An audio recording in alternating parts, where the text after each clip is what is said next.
G'day, citizens. Welcome to Inforunners. We're fighting through the a bit of Algared's having a bit of a mic issue, but we got there with a spare Again. one. Yeah, don't know what's causing it. We'll have to look into that, but we're getting there. All right, how you doing, buddy? I'm alive. It is the standard. It is the standard response, but I do hate when things go wrong because it raises my stress levels and my frustration levels, and then I start going, oh. Yeah, which just adds to the It's just that. So that's right. Yeah, it compounds the issue, but it's all good. We get there in the end, don't we? So that's fine. We do. All right. Other than that, yeah, CitizenCon prep's been rolling along for me this week. So we spent a lot of money this week. Let's just put it that way. We brought internet at the Manchester Convention Centre. It cost us £300. If you know how much that is, it's a lot of moolah. Lot of moolah. But we are now dedicated to getting CitizenCon going for you guys. So that'll hopefully get us the best connection that we can kind of get you guys, and we can stream to you with no issues. That gives us what do we get for that? We essentially get our own dedicated router that they provide on the floor, that we can connect a laptop that someone's provided to us, one of you beautiful viewers, that we're going to borrow. But that also allows us then, because the router's there, we are not fighting the free Wi-Fi. It's a really weird setup they've got there. So we had two options. We had just use free Wi-Fi that everyone's doing that you can't stream on because it's capped. You can then pay £200 to get what they call premium Wi-Fi, but it was shared with everyone else that was using the you get a higher the free Wi-Fi, but you get a higher cap, but it's not a dedicated router. So if you're in the convention hall and everyone's using the free Wi-Fi, there's no guarantee that you're even going to have a single slot on the router. So we're like, well, we can't have that, so we've got to buy the one above, which is the dedicated one, and so that's what it costs so much. But that was rolling with the punches. So yeah. But we figured that was like for what we're trying to do and what we want to do in terms of being able to bring what's happening at CitizenCon on the floor and being able to do all of that stuff, and even do the after panel discussions like we usually do. That was a really important, for us, that was what we thought was really important. And so right, I'm just using the usual things that I should have been doing. So get the chat going so we can see that, because that would be why I'm man, everyone in chat is so rude. They're not saying anything. I know. Because we can't see it. All right, now we can see it. All right, let's get this bot rolling too. That's the other thing I'm worried about too. Like all these things that we rely on. I was saying to Algared during the week, like I'm gonna have to figure out how to get the bot working on the laptop and all that again. There's just all these things that could go wrong, that will go wrong. Yeah, because we know that Murphy is an Australian and he's a bastard. Yeah, that's it. In long story short. Alrighty, how are we going now? We're good. Someone, I'll do it myself. Here we go. Question on Twitch. Bang, straight through. Good. All right, so the bot is up and working. They're coming in thick and fast now from YouTube. YouTube's a little slow. That's why I tested on Twitch. That's the other thing that's gonna suck. And I'll tell you guys in advance. If you really want to get your question through on the day, do it on Twitch, because there's a limited number of draw calls that YouTube allows, and what we've found is it's usually about 4, maybe 4.5 hours, 5 at most, and then you run out for that day. And so every time when we did CitizenCon, the YouTube questions just stopped coming in, and the Twitch ones just kept going and going and going. And the YouTube ones are like every 30 seconds, and the Twitch ones are just constant, because the two platforms are completely different in how they go about it. So yeah, it almost makes, for a full day stream, it almost makes YouTube useless for questions, doesn't it? For that ability, because So what I was thinking, Algared, I didn't talk to this through with you either, but what I was thinking, because I had a kind of clever idea, like you know how you and I came up with the title of today's show. I think we give away now the digital goodies pack, but we're going to ask a question about the title, and I think you know what I'm trying to get at. So we're going to ask that later on. Yeah. And the person that gets it right, I'm being very vague deliberately. Agro knows why.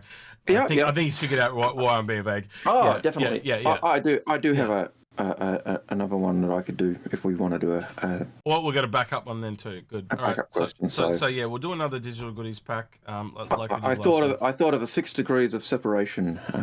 It's question. So this is to put it in this is like 4 connected come on, this one's about 5,000 degrees. No, I worked it out. It's 4. It's 4 steps of separation. Yeah, it's 4 steps. So yeah.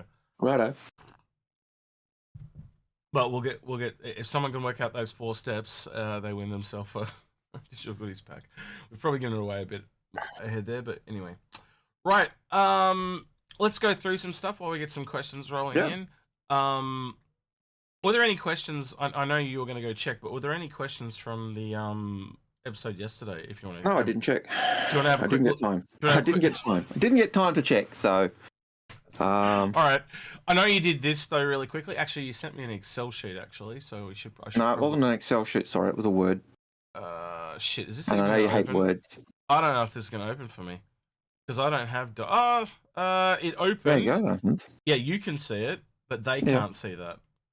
And I'm just trying to think of a way to open that so they can see that.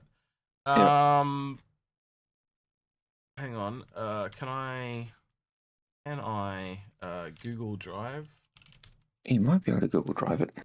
I will. But that was. But I want to turn this off because they're going to see all my shit. So hang on. So if it does work, the blue is.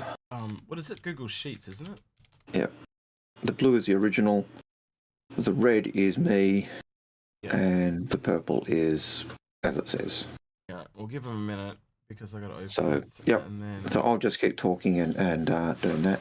To those on YouTube, hi Lena Maria and Chris and Darfronite and Cobra. I can't actually greet the guys on Twitch because my Twitch just doesn't want to open. It did one of those updates, and my iPad's going, nah, screw you, get lost.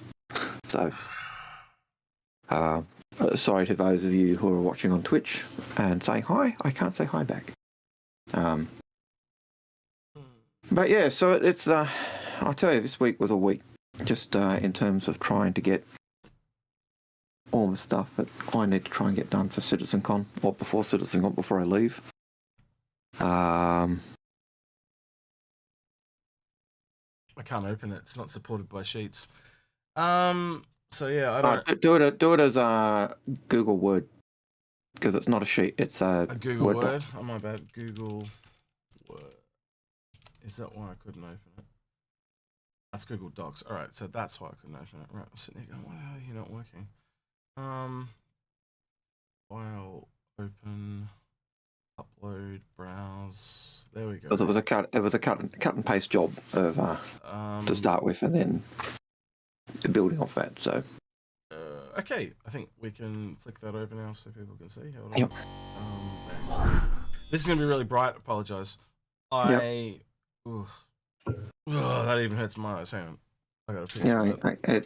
They're so bright, so light. Yeah. Oh no, it hurts my eyes. Okay, so those that don't know, I've actually got an aversion to light, so also sitting in front of these bright lights for 4 hours is an actual killer to me. Oh yes, it is. Look, I don't have an aversion to light, but sitting in front of those lights for 4 hours at their lowest setting is quite tiring. All right, so what are we looking at here? You've got blue ones, you've got red ones. The blue is from John Crew's post. Yeah. So that's what changes are. The red is from me checking in game against what they are, and also is going with Google Urkel as well. So I went Urkel in game, Urkel, and also the matrix to just see what the stats were. And as you can see, the matrix of lies is a full freaking matrix of lies. Okay, so blue is what it's going to be, red is what it was, red is what it is and currently, purple is made up and it don't matter. That's right, but it's a frustration because right, Matrix should be where new people are going for their information. They shouldn't have to go to Urkel, or they shouldn't have to try and find the stuff in game. Absolutely. The Matrix of Lies should be, up to date, and it's not. All right, so we've got a few of these to go through. Yep. So let's go through them. Is there any ones that really notably stood out to you? Because I know this one I want to talk about because I think it's probably the biggest one. The one that really stood out to me. Well, there were a couple. One was the Gladiator, which made me go, "Oh, that's nice." Well, there's a few at the top. So let's just start at the top, then we'll go through. So I think the Reclaim is not so bad. It essentially looks like, from what I'm seeing here, is actually it's lost 2 coolers. It's lost 2 coolers, but they were size 3. It's now gone to a size 4. Which we know if you have 3, it's kind of like one step under the one size above. So essentially that means it's got an upgrade. And it's lost its 3 shield generators, and it's got a size 4. So it's actually it's been upgraded by 1. It's essentially gone from a sub cap to a capital. That's what I'm. You tell me any different? No, that seems to be right. So that seems to work for that. That's. Correct me if I'm wrong. So size 4 is size 0 is vehicles. Size 1 is small ships. Size 2 it is capital. That would be how I'd say it. So it's pushed the Reclaimer literally now with its components into capital territory. And so it's capital. So all those people that complained it wasn't a capital ship now can't complain because it really is more capital now. Because it's now got the capital power plant, the capital cooler, and the capital shield generator. So that's a positive upgrade, right? That's a good one. Yeah. So this is where it gets. There's a positive and a negative that we've got to talk about here, because this is where it gets really weird, right? So we essentially are going what appears to be a downgrade, because instead of being 2 size 3 shield generators on the Redeemer, we are down to 6 size 2 shield generators. Now, it is technically a step down, but then you go up in redundancy, because you've then got 6 of them, and they are a lot harder to take out, because again, there's 6 of them. So there's a positive there, but also a negative, because technically you've gone 1 step down, but by having 6, you've also added an advantage. So that's something that we've got to talk about. But yeah, go ahead. Yeah, and you can see that they're seeing it as a downgrade in I suppose, the shield pool, because in the above text, these are John Crew's post, and he even says, hey, it's getting a boost in terms of flight handling to make up for its loss of shield and weaponry. So you've got that side, but the other one that is a concern is this size 5 weapons being dropped down. Now, that's the big one. I think there's twofold here. One, I think that the turret should have remained as the size 5, because that's your players, and the pilot gun should have been downgraded. Yeah. Agreed. Well, one of the things me and you always talked about is like the Scorpius versus Hurricane turrets, right? Yeah. And there's this mentality, you know what I'm going to say, but I'm going to say it for the viewers. Yeah. Is basically the Scorpius and the turret gunner have exactly the same weapons. So therefore the Scorpius pilot tends to not give a shit about the gunner. And there's this mentality is like, well, my guns are as strong as yours, and I have to ask you to be on target, or if I just do it myself. But when we're in the Hurricane, because you clearly know the Hurricane's got more targeted guns, it kind of forces you to work together, and in this really cool dynamic that just it works so much better. It's almost as if your turret gunner calls the target, and you kind of line up to the target they want, as opposed to you saying, "Get on my target," and just point forward and just shoot what I shoot. So there's a difference there. Yeah, and because of that, I get the feeling when you also add that added maneuverability they're talking about, the pilot's not going to give 2 shits about the turret gunners. And think about that bottom turret and how many times they're in that bottom turret and you just don't have line of sight. He's not going to give a shit anymore about the line of sight of the bottom turret gunner, because he's got almost exactly the same guns, and he's almost got the same line of sight. So so I used to not give a shit about my guns in the Redeemer. It was always about getting the 2 turret gunners on target, and now that's going to go by. It's going to change how that whole thing's flown. and I agree. And the other thing is, I would have expected the Redeemer to be less agile in space, in its flight model, because it is a gunship. It's supposed to be a heavy hitting, punching gunship, whereas it's now being the flight model. If I'm seeing this right, the flight model's being improved, which makes it more like a fighter. Its guns are being pulled back, so it's losing its range, which means it's just a really bad. To me, it feels like a really bad situation. So the other thing I was reading too, real quick, was that apparently now I haven't gone through and double checked this, but there was comments on the post that I read, and I'd have to sit here and analyze all this, but apparently now it's outgunned by the F8. Now this is just a quick look, but I don't think that's the case. I think what they're saying is the F8 has as many guns, and which in a sense makes it outgunned because it's a single person ship. Well, here you've got a single person ship. Yeah, that's a mount. So that's size 4. So you got 2 size. Two size 4s, 4 size 3s, and then that doesn't kind of translate to me, because if that was 4 size 4s, then yes, it would be exact. Oh, technically, it's got 2 more size 3s.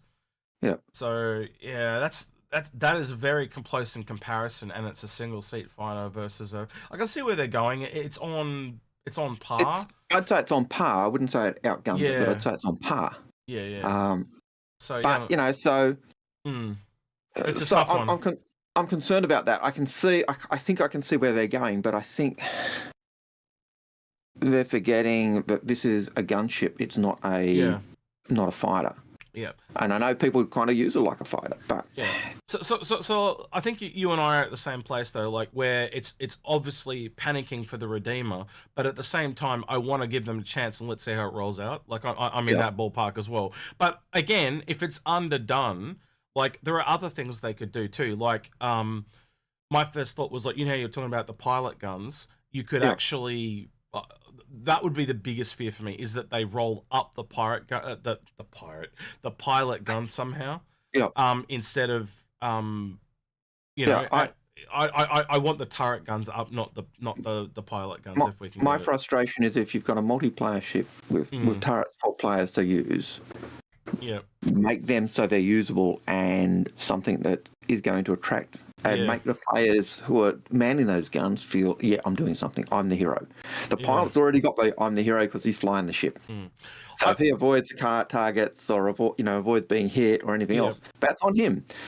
There are probably some other benefits here too, though. Like, you know how there was a fire weight problem sometimes and you had to wait? By downgrading them to size 4, you can probably have constant, like a way more regular fire rate as well, because you'll notice the other components are changing. So the power's not changing or any of that stuff. So you can probably fire at a faster fire rate. The shields are going to recharge faster, things like that. So there are other hand-me-down effects that could probably be a good thing. And again, with having those 6 shields, do you know what I mean? And like that's not to mention Redeemer armor. So you've got those 2 things that are going to come in and balance, and a flight buff. But again, the flight buff. We're gonna see it. We're gonna see it, don't we? That one's one we've got to see. But that's being flagged as a concern. Yeah, I think the biggest concern, realistically, if I had, it's not the downsize of the gun's power, so to speak. It's the downsize of the range of the guns. That's my biggest concern, because now that thing's got to go toe to toe with a Hammerhead, because now it's back in range of the same guns as the Hammerhead. So essentially, the Redeemer was kind of like just above the fighters because of the size 5s, and it could dance around the anti-fighter, but now you've lowered it to be exactly the same as the Hammerhead. But it's got to go into the dancing range, and that what makes it scary. But in that sense, both the Hammerhead and the Redeemer are really your anti-fighter ships. They're your escorts. And so having them on the same par against each other makes sense. But it does remove the gunship element, I think. It makes it like a mini Hammerhead. There's no other way to look at it now. It's literally 6 size 4s and 2 size 3s. That is literally like almost half the I'd have to 6 turrets on the hammerhead. It's literally half a hammerhead. Like I'm not talking about other components, just the guns. It's like you could have 2 redeemers, and you're kind of on par with a hammerhead. Yeah. It's kind of, and also the funny thing is you've then got the redundancy of 2 separate crews. You see where I'm going with this? Like they're more on par now, which is a good thing from gameplay balance. But from someone that brought a redeemer to have that kind of, it is a nerf. There's no other like. It's a huge downgrade from what you're used to. But if you're getting all those flight characteristics back, again, I think once we give them a chance, I think it's probably not going to be as bad. It's just on paper it seems drastic. On paper it does seem drastic because it is one of the largest changes. But the word I used to use was castrated. I said they've just castrated. You did. Yeah, and I kind of came back and said, I don't know. I wasn't quite sure it was the castration of the redeemer, but I could see the concerns, and my big concern is I'd rather, in terms of the weapon downgrade, that doesn't worry me as much as the fact that it's the turret gunners getting downgraded rather than the pilot guns, and I'd rather see that just to give that multi-crew ship that feeling of playability. But the redeemer I always saw as a gunship. Well, here's the other thing I just realised. They're only 2 guns, not 4. So I wonder if that was a fix. Could that be a fix? You go to four size 4s on each turret. Well, they are now, as I understand it, they are 2 size 4. You know. No. Yeah, they're 2 size 4s. But what if there was 4 size 4s on each turret? So that ups the power. Yep. You're saying you're putting it to a hammerhead turret. Yeah, literally make it a hammerhead turret on each one. But I don't think the ship, the ship already has problems with the size of the guns landing and shit like that. So again... Well, but if you reduce the size of the guns, that also has an impact as well. You'll remember the Connie. The lower size 5 hard points on the Connie were removed and changed into size 4s. Why? Because the size 5s, when they were on, used to sink into Port Olisar landing pads. We got to the second ship we've been held up, so I do want to move on. But literally, I think a first-time chatter out there on Twitch called CDI 2002 says, Redeemer is no more a gunship and now a very heavy fighter with a crew of 3 or more. Yep. So there are some other things that the ship can do, but I think he summed it up in a very short way.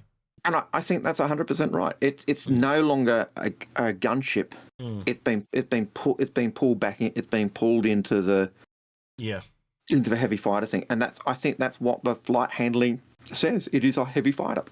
Yeah, and I think that's a shame. It should have kept its gunship ability. I think it's become a bit more tanky too because of the shields. So we'll have to, again, if you think about it, if you're upping the shields, downing the guns, and then upping the maneuverability, it actually makes it more like a defensive ship now. Yeah. Now, where before it was offensive. Going on with that, I was also more concerned about the Vanguard. All right. Because the Vanguard is supposed to be the tip of the spear. It is supposed to have redundancy upon redundancy upon redundancy. You remember all the little boxes and, the little passage that's under the steps as you go up into the Yep. That's a component bay for stuff. The only thing that you said there that I disagree with is the tip of the spear, because that's the Polaris. But I get your point. You've lost redundancy. You've lost all that redundancy. You've lost that ability of a ship to fly in, take massive damage, and come flying home. And now you've got, and yes, you've got a bigger power plant, but you've also lost that redundancy. You've just got one. Well, yeah, every component had a secondary. So you've now essentially made it so that there's only the one power plant. Yep. Which is a problem, but it's a bigger power plant. Let me put it this way: I don't think you could have added a third size 2. Is what I'm trying to get at. So in a way, if you think about it, not knowing how you take 3 and that's one step under the one above, in a way, you've almost doubled your power plants because you could make the argument 4 of one is equal to 1 of the other. You know how they've said it's kind of like 3. I'd also want to double check that one in game because I've got it just 2 size 2. Yeah. the matrix has it down as two medium. And I have a feeling I may have made an error. Yeah, well, again, how can you keep things straight when nothing's straight? Again, everyone that's doing this, like I know everyone that's watching at some point has stumbled on this cross-contamination of information of 10 years of bullshit, and it's basically this is the problem. Yeah. And the matrix just calls them, medium. Yeah. What I'm saying, Akka, is people forgive you. It's all over the yeah, people forgive you. Don't worry about it.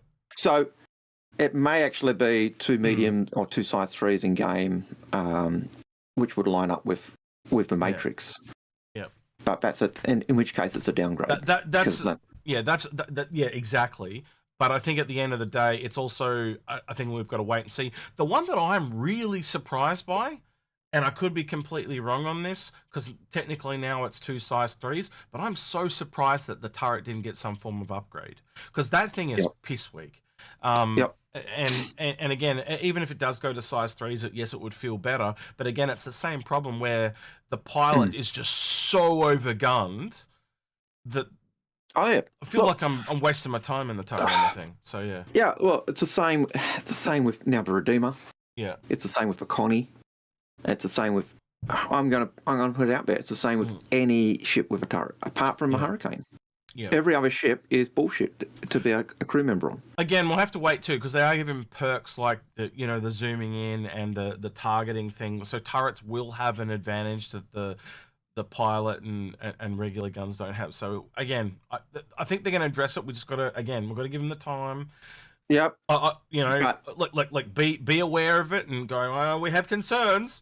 We just want to make you aware of our concerns. But at the same time, we're going to give you a bit of leeway, give you enough rope to get to it. To show us what you want to show us.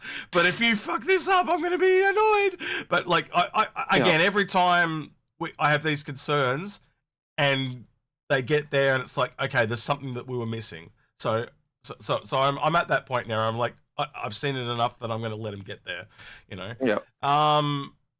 So the Vanguard was a concern for me just because of that redundancy loss. Yep. And if you look at that, if that is two size 3s in game, then that's actually a reduction of one shield. So it loses redundancy and loses its shield. Yeah. So the Carrack is essentially getting a double the size power plant from what I'm seeing there.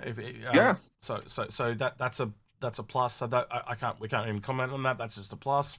Anvil Gladiator, I'm seeing again a doubling of the power plant. Doubling of power plant. Doubling of a shield. No. Reduction of shield. Reduction of shield. Increase of. No, wait. Two size 1s, and it's now one size 2. So that's an upgrade as well. So you're essentially okay. So it's upgrades across the board on the Gladiator. And let's and be the honest, other thing is it needed it because like it's behind. So that's cool. The other thing it gets. I was just say the other thing I was going to say is obviously the turret on that thing. I'm also surprised that hasn't got an upgrade. But yeah, you're going to say. Well, the turret had already been upgraded to size 3s. Well, that's because of what happened naturally to all of them. And that's become natural for pretty much all turrets. The other thing that I really like about the Gladiator is the wing hard points. They've gone from size 3 missile mounts. So they would take the mount would take one size 3 missile. They can now take a size 4 missile. So that's all big. The wing mounts have been increased on that. So that's really a huge increase for the Gladiator. Yeah, that is considering it's a bomber, it gives it a bit more. Yeah, okay, no, 100% agree with that. Okay. So that's a really good one. That's a good one. Okay. Right, the Hurricane split across the pages, but we can read the spaces. So two size 2 size 1s power plants, and it was one size, so it's doubled. Okay, cool. That it's doubled its sizes. So if you're looking at the power plants for that, I think it's a power downgrade though. Overall, if so, size 2 to 2 size 1s. If you go by it is a downgrade. Yeah, it's. But if you look at what the Matrix says, it's actually an increase. It's a doubling. But God, how confusing. So yeah. Yeah. Okay. So these numbers we'll have to wait and see because it's damn confusing. Like just reading through this, I can see why Algared's gone and grabbed both because he's obviously got sometimes the Matrix was going, huh? And other times you're going. Yeah, it's almost, and I'm going to be honest, you'd almost have to go in game and go through every single. It'd be a nightmare. I did. I went in game wow, and did called up every single ship and checked their components against the Moby Glass. So, damn. Okay. So damn. Right. Valkyrie, we went from 4 size 2s to 2 size. That's a bit of a kick in the pants on that one. Well, it's gone from size 2 shield generators to 4 size 2 shield generators, so that's an upgrade. And its remote wing turrets have actually gone from size 3s to size 4. So again, that's been pulled up to almost like a mini Redeemer. That's what scares me. Oh my god, they've really nerfed that thing, right? And the Valkyrie is a drop ship. Yeah. I'm worried about the Redeemer now. We'll see. Maybe something else there. We'll see. But that's clearly the biggest drastic one that I'm concerned about. Yep. The Argo. So it went from size 0 to size 1. That kind of. No, they went from size 1 to size 0. So they went from a PUV. Oh, so it's small a vehicle. Yeah. Wow. So it's got the vehicle. Yeah, it's got the vehicle power plant. That makes sense. Makes it more of a snub. Yeah. Okay. I'll give it. It makes sense. It is a snub ship. It fits into that category. No problem with that one. I keep reading them backwards because I would always think it would be old than new. That's why my brain's stuff. Oh, that's what it is. It's new because it's what it's going to. Because that was the base to start with, and then different people think different ways. It's fine, right? So then you've got the mole. So we've gone up one size. We've gone up in shield, but then so that's a positive. We've lost a bit of redundancy. Yeah. If you go by what's in game, if you go by the Matrix, then it's a. Yeah. So if you go by the in-game, it's an increase because it's 3 to 1. So when you go up. What I'm kind of noticing here across the board is almost all the shields and power plants have gone up. So I'm almost wondering if across the board, with the ones where it's conflicting and it says it's up or down, it just looks like all shields have gone up. That's the thing I'm seeing, unless I'm mistaken. They've all kind of gone up. They're all sending up a grade, unless. In some cases, like the Argo, they've just been made to be more sensible. So it's a vehicle. Well, the Mustang there has gone down. They went from 2 to 1 in both cases there. So there are some that have gone down as well. You got the Starlifter there has gone up. Yeah. Then we've gone 1 size 3 to 3 size 3 on the Starlifter A2. So wow, okay, so that they've made it even more tanky. Okay, so that's kind of cool because now I've got another thing that separates the A2 from the other two. That's interesting. Yeah. And let's be honest, that's going to need it as it flies in to. As it flies in over a land target and it's getting peppered from everything else, and so yeah. Well, we all know who's going to be not happy about that one though. Yeah. Sorry, Morph. Crusader Star. Yeah, it is what it is. Star run up. Yeah, so we've got size 2s to 1 size 3, so that's an upgrade. But if you looked at what the Matrix said, that would have been a size 2 size 3. So yeah. So it's it's a dog's breakfast. It really is. Well, you can also see why we've moved to where you and I talk about things in S number rather than small, medium, large, because there's just so much cross-pollination between the internal small, medium, large, and the external. So that's why we kind of do the S's now. Yeah. Caterpillar, real quick. That's Caterpillar. I think that's an upgrade. Yeah, an upgrade. That looks like it could be an upgrade or a downgrade or exactly the same on the Buccaneer. I would hope that it's an upgrade. I don't see how you could see that any other way than a downgrade, though, just based on. I don't think you can see it as any other way than a downgrade. It's lost a shield generator. Yeah. So, it's lost redundancy. Now, to me, it makes sense with what they always said about the Buccaneer. It punched above its weight, but it was a glass cannon. Yeah. I still can't get that thing out of my head now. Every time I think about the Buccaneer, the whole where are the other Drake fighters? Like it's a pirate. It's meant to be pirate. Where are they? And I keep coming back to Squadron 42 episode 2, but anyway. Drake Vulture, that's an upgrade, clearly. Prowler. So it gets an extra shield. I like that. I like the redundancy they've given that. Well, the Prowler, that's a massive buff. It's essentially doubled. That's crazy. So and they've also got to remember the Prowler's using the Sicaron shields, which are basically Tavaran shielding, which is the hard shield. So I'm going to assume that. I'm going to assume with the Freelancer that's like a buff because it looks the same. Shield generators the same. Man turrets. The man turrets have up. gone to size 3s. Yeah. That was probably the biggest difference I could see. So that's the one. That's the one at the back. Yeah. Okay. Hull A's gone down. That's kind of okay. It's a cargo ship. Doesn't need the combat stuff. Power plants are about the same, or it's gone down because it was a large on the matrix of lies, so that's confusing. But then you've got 4 shield generators. So the shield generators have gone up. Right? That's why I'm confused. And it looks like I forgot to do the power generator. Yeah, it's fine. It's fine. It was getting late at that point. Yeah.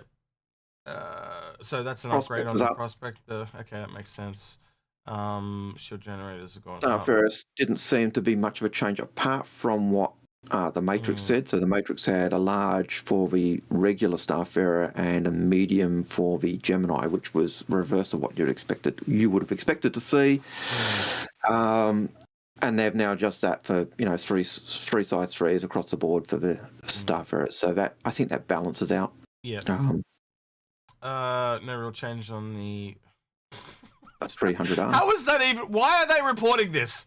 It seems exactly the same. Anyway, we made no changes whatsoever on the 350R. Thanks for letting us know. That's a downgrade on that one to the 400i. That's a 400i. Ooh. Yeah, and this was one which, a lot of people were complaining that it's lost all its redundancy, which was one of the things that made it popular. And I can see that. Like, one of the things we've always said about Origin is they seem to have this redundancy. They seem to be longevity. Anytime you take a redundancy out of a ship, you really make it harder. I'm not gonna lie. I still think the Redeemer's worse from what I've seen, but that is number 2. But Shadow of a Doubt, that's a huge kick in the teeth. I think the Vanguards, because the Vanguard is an actual combat ship, which was supposed to have redundancies, the fact that it's lost. But also that's bad. But this one is bigger. That's a defense ship. That's a flying safe room, and you've just removed like 2/3 of its shields. That's insane. And you've reduced its coolers as well. So it's really been gutted. I think that one's been castrated more than the others. Like, people can say I had on Origin, but man, that's a huge downgrade in mobile. Yeah, I think this is the only upgrade I think Origin get. Yeah, 84. no shits and that's basically a snub ship, and it's had its remote turret guns increased to size 2s. I think that's probably the best bonus they've done, because the remote turret's your passenger's turret. M50 Eraser, again, it doesn't really matter. And then we're under the Constellation. I was just trying to wrap this up quick, Eric, because we're taking a time. So that was the turret guns you were telling me about last night. Yeah, okay, that's back to what it used to be, so that's no problem. And them being size 2s is kind of insane. Like, well, the only reason you remember when they did the dogfight with the 3 Hornets. Yeah. And it had Panthers equipped, and Chris says, we've basically removed them down to size 2s because they look too big. Yep. So I'm glad they're going back to size 3. Well, again, it puts it on par with it is listed as a gunship, and now that, ironically enough, that's the ship you've really got to compare the Redeemer to now. Yeah. Because the other thing is, doesn't the pilot have also the same size? The pilot's got 4 size 4s. Actually, can have 4 size 5s, because I think they're size 5 hardpoints, aren't they? What the? Why do you even want a Redeemer anymore? Just take the Connie. It's insane. Yes, it's slower, but it also does all the cargo into a vehicle, and it outguns a Redeemer. And it's got a snub. Well, obviously, it's not going to maneuver as well, right? Man. Wow, what a kick in the teeth to the Redeemer. That's insane. But you can't. Well, you tell me, Algared, I can't justify that price. No. Well, not a 3. What is it? 275 versus 330. Man, and literally, I was lying in bed last night. I'm going, it's like $50 off now. 280 to 275. Yeah, that sounds about right to me. And the Connie also has the P52, which is a size 2 Gatling gun and 2 size 1 lasers. So, and it comes with a rover, doesn't it not, as well? No, it only comes with a P52 for the Andromeda. Yeah, you're right. Aquila comes with a rover and the P-52. The Lynx, the Phoenix comes with the Lynx and the P-72. I have to double check the prices now because someone's making me question my sanity. Hang on. Star Citizen, Constellation, Andromeda price. I'm just double checking because maybe I'm off. Wait, no, I don't want that one. You might be thinking of Andromeda with in a game pack. Yeah, I might be. Hang on. What is it? What do we got price here? $240. Okay, so that makes it even worse. It's $90 cheaper. Yeah. What the? Yeah, so I think it's $275 in a game pack for us. So how do you get to the what the? They're gonna have to nerf the price. They're gonna have to do something to boost the price on that thing. It doesn't add up. Yeah, look, I think that's the problem, isn't it? Like, I think the Redeemer is, in a sense, been pulled back to what a Vanguard is. That's what it feels like. You know what I just realised though? The Connie, the Corsair. It has the size 5s. Yep. It just now. Why would you want the Redeemer anymore when you can take the Corsair? Take the Corsair, which is a nastier ship. Damn. Yeah. Wow. That's, oh my God. Now, I should have gone in and checked the Connie's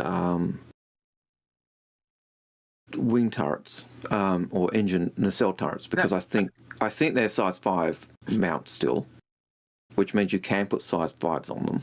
I'm literally at the thing. This Redeemer better be Muhammad Ali, like float like a butterfly, sting like a bee. Like it is gonna have to maneuver like crazy to pull this off.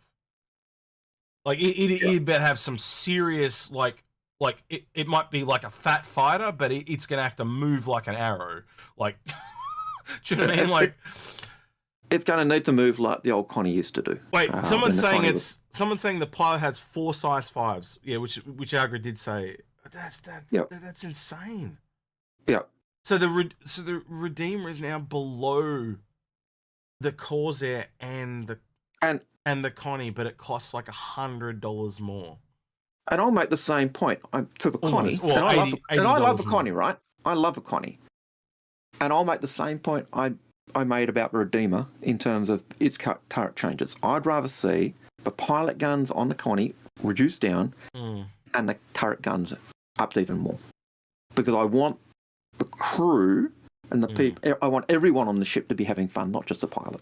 And unfortunately, when you've got 4 size 5s on your gunship or your pilot controlled, why do I care? Why do I give it a rat's about anyone else? Again, I start to think of 4 size 4s on the Redeemer. That I can start to justify because then it's like a Hurricane. Yeah. So I wonder, and then encourages it to be aggressive and get in there. Oh, I've got shields and armor. Go in there and you know, that type of thing. And you can do flyby things and stuff like that as well because you've got 2 turrets on there. I don't know. Yep. That's where my mind's going. But again, I'll trust them enough to let them see where it's going. And sometimes you've just got to nerf things because they're too powerful. So now, could, and I'm just thinking in terms of the nerf for the Redeemer being linked to the modularity. The fact that the modules can be troop ship or other stuff, but it just seems too big. Again, it seems like such a nerf, as I said earlier on. It feels like there's something missing that we don't see, and that's what always happens. Like it's something that they haven't told us or missed. Sometimes it's deliberate, sometimes it's just an oversight. Yep. And I think we'll see what happens. Like I think when you look at this, you've got to look at John Crew's message that he said to start, which he said, okay, you may have noticed vehicle promotions and releases are straight away from the typical maximum of 1-2 power plants, coolers, shields, etc., to higher numbers, such as the Zeus and Reclaimer having 4 to 6 shield generators.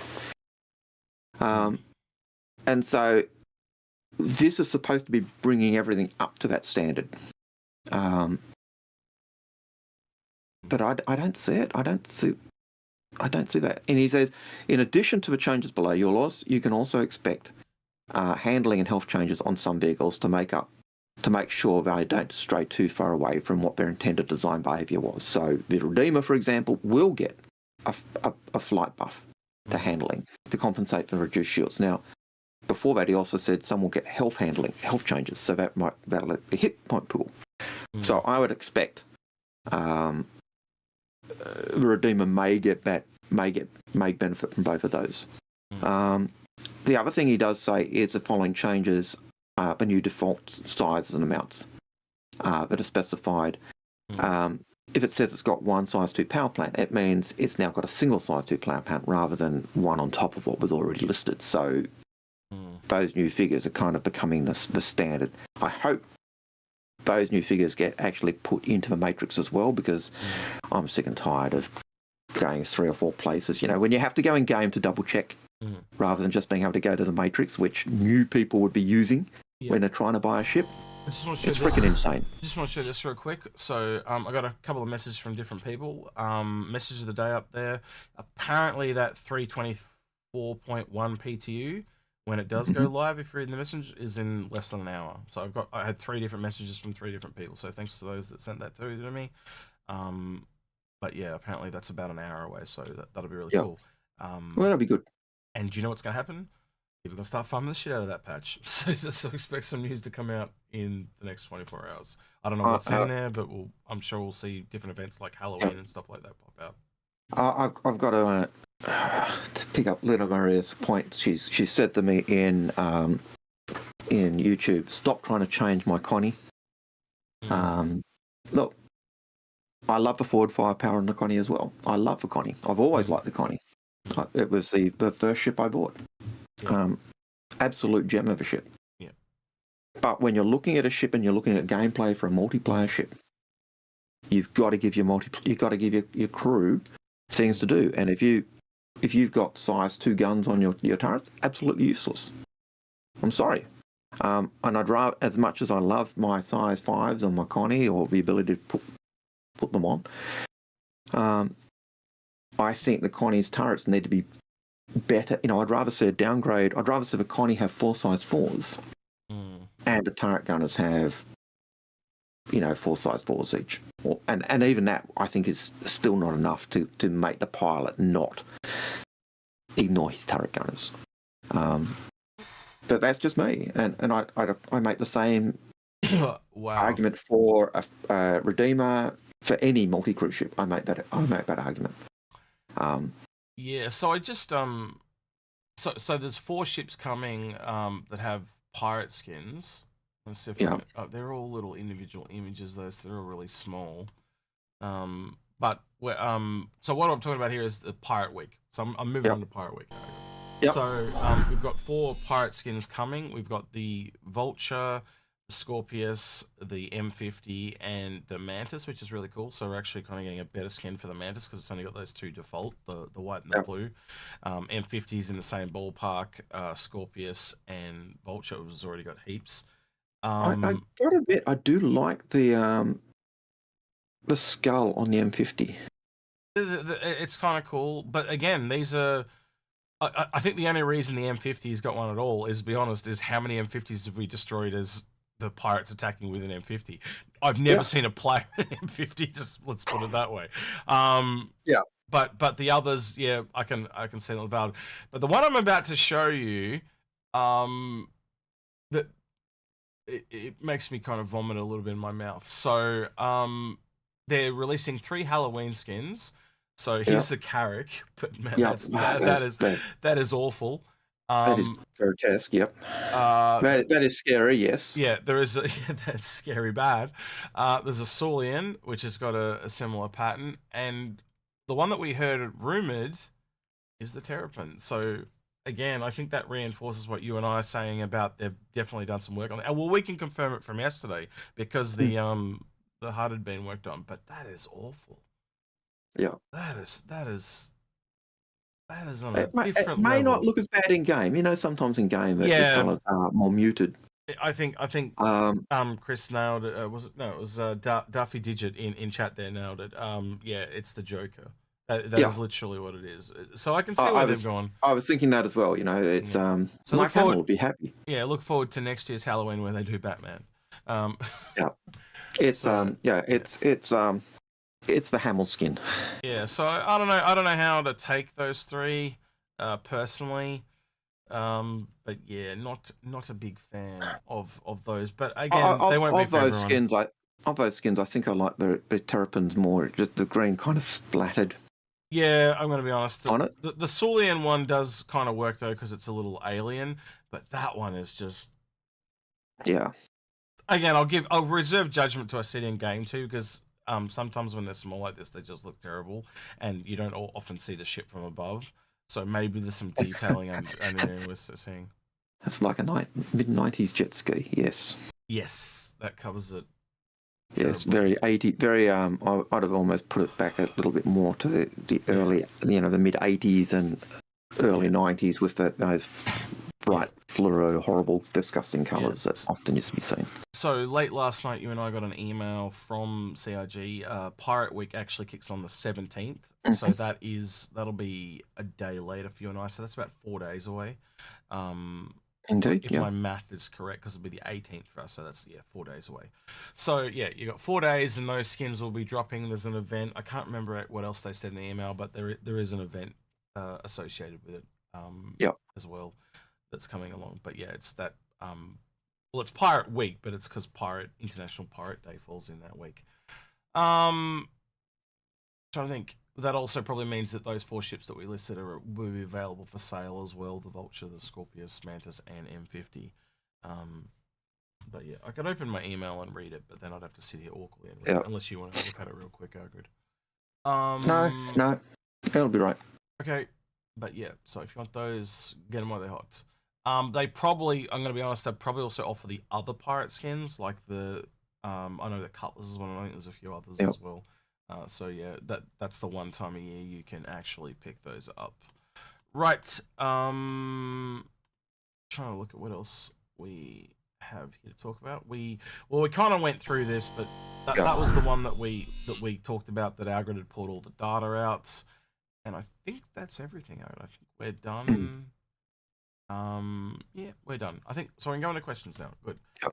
Right. So I am going to ask Jodimo on YouTube. Can you put your original question in that Chris responded to, because I don't have your question there.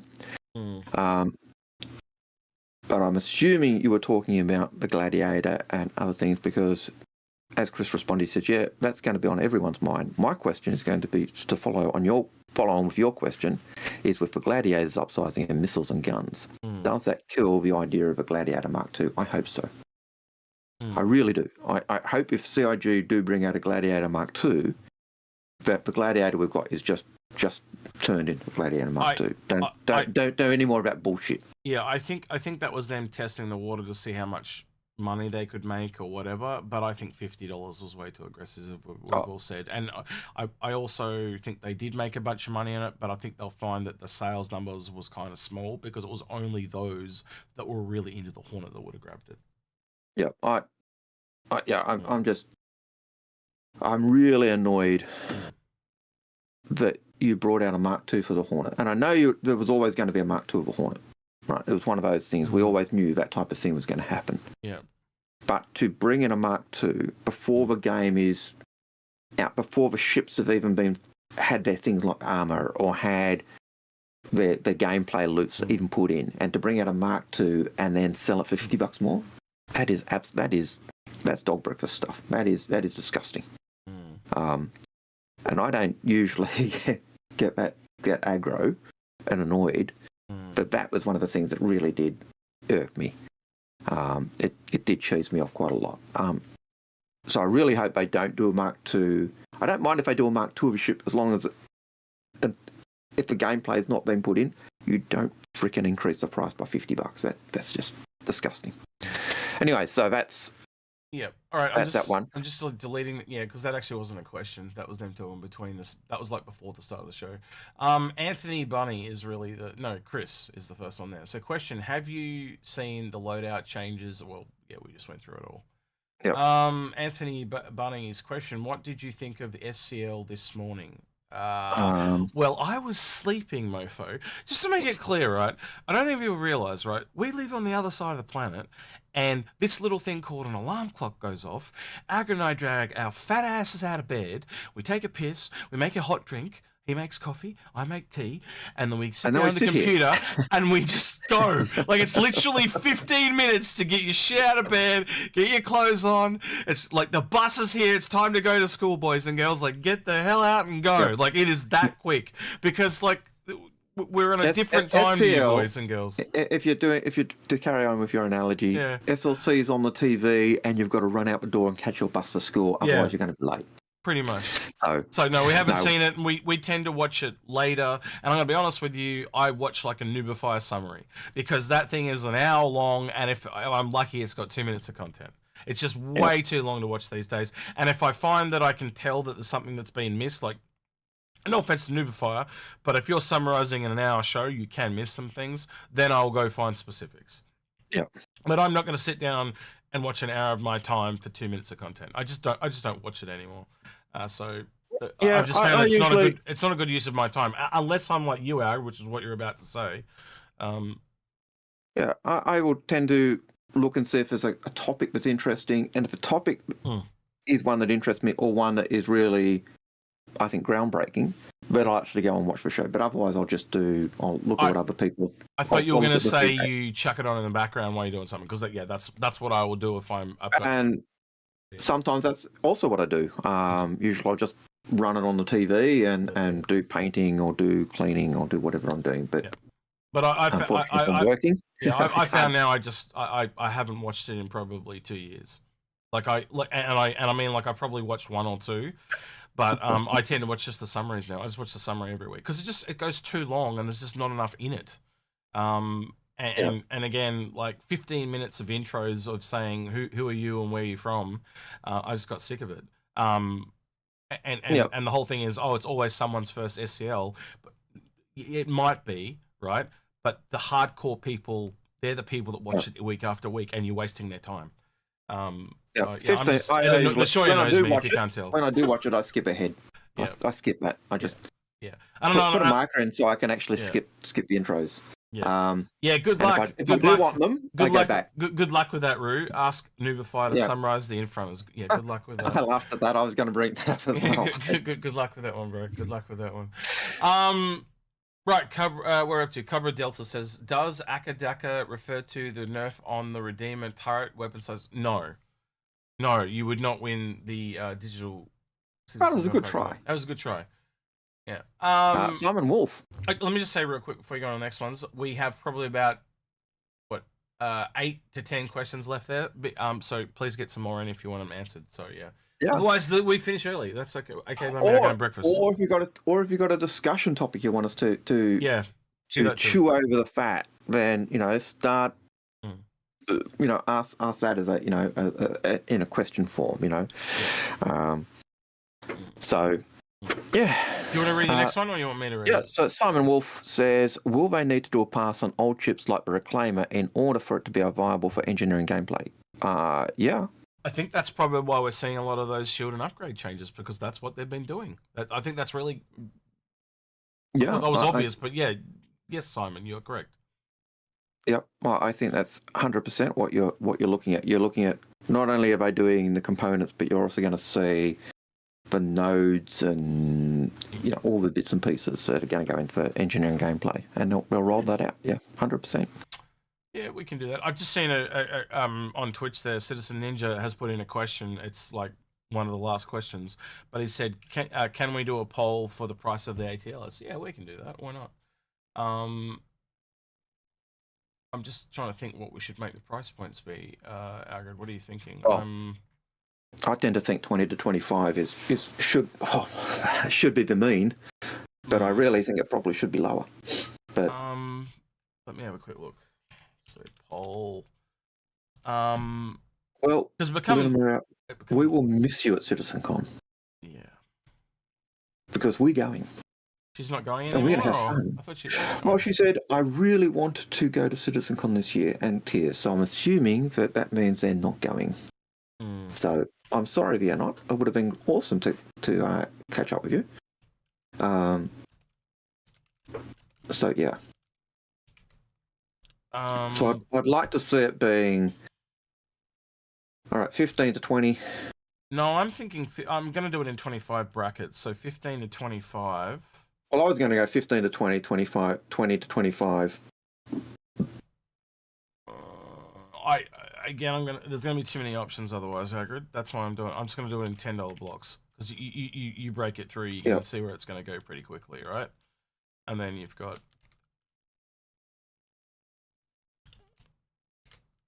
and then the last one is tell them they're dreaming. no, I think I will put that in, because I can see that because of the Fury. The Fury was 55. Yeah, that's just fucking insane. Yes, I know, but again, you've got to have a range that covers the whole thing. So there's 4 options there, and I'm just and my apologies for swearing. That's usually me, Algared. Yeah, I know. What's wrong with you?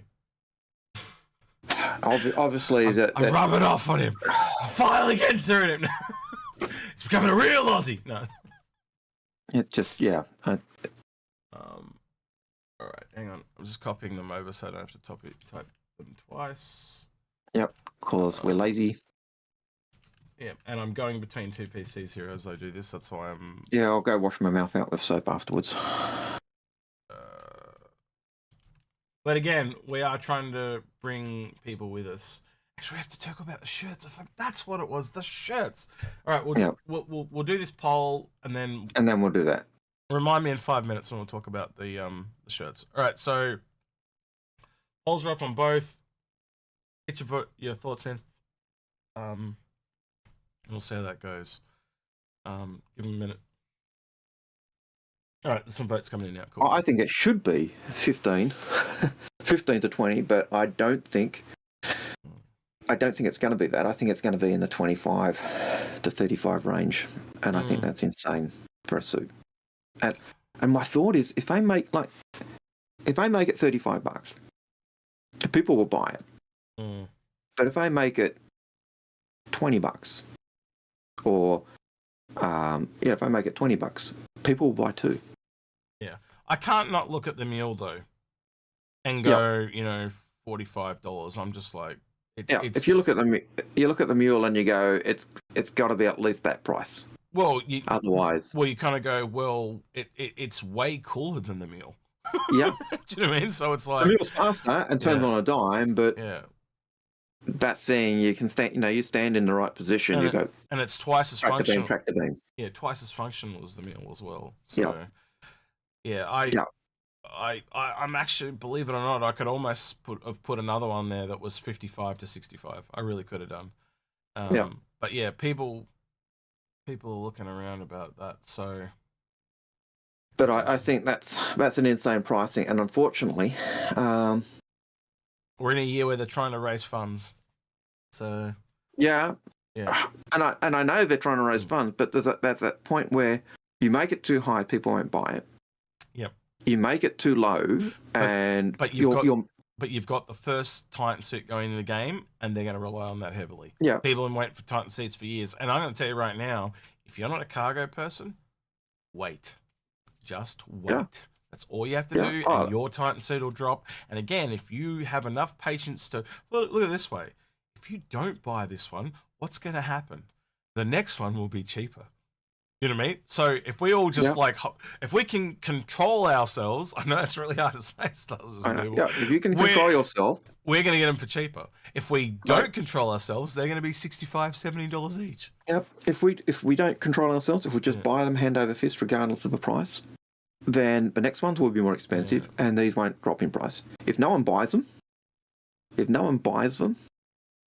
I can guarantee they'll drop the price. Damn. Okay. So when they bring out the next lot. We have some very hopeful viewers. They are voting 15 to 42%. It's basically from cheapest to most expensive on both platforms. Yeah. And most people are voting. It's almost deadlock. It's 42 to 43 on the 2 platforms that say 15 to 25. Yeah. And look, I think. Damn, that is as cool as the ship is, as cool as the suit is. It's and as much as I want it. Yep. I hope you're right. I really hope you guys are right. I really, really do, man. But I've been burned before. Like, I've been through this. I've been through the storm, and I just don't see it. I just don't see them ripping us blind. But I hope I'm wrong. I really like, maybe it's the cynic, but like, I can't look. How can you look at the mule and not go, it's roughly the same size? You look at the mule and you go, it has to be at least that price. And the fact that the mule sold hand over fist, and all it was a thing that could move 2 cargo containers, 2 size, little boxes, and have, quarter boxes stored on. Yeah. Well, I hope. You've got to say it's going to be more, but I'm like this. Then I'm with you guys. I hope it's 15 to 25. I really do. But the cynic in me is just dialing up that cool factor to 11. Look, I can't see it not being. Here's 15 to 45 is where I'll leave it. Here's my question back to you guys. If it's 35 to 45 or whatever it is, would you buy 1 or would you buy 2? Now, I actually think if it's that price, people will buy 1. But if it's lower, if it's at $15 to $25, people will buy 2 or 3. Yep. All right. And so I think that the opportunity for sales will actually make more if they bring the price down more. That's just my thought. Yeah. I could be wrong, but that's right. So I had a talk with John Citizen over the week. He was very kind to go through and look at the shirts. You guys are going to get a little bit of a sneak peek of what the shirt's going to look like here in that tiny little thumbnail there. Yep. That's it. That's all I'm giving you. But that's the shirts that we're looking at getting made for the ship team. And that's the total. We actually found out that there are so this is for roughly 55 shirts. And there are 49 people on the ship team, and we've got a few extras for promo and like higher ups if they want them, like Chris or Sandy or whatever like that. So that's why there's 55, but it's £920 because there's 50 of them. We did not know going into this. So what we're looking at doing is, if you want to help fund that, you can send it to John Citizen's. Anyway, I'm gonna have to get this and bring it up on screen. Hang on, where is it? So John has been kind enough to. He didn't have PayPal.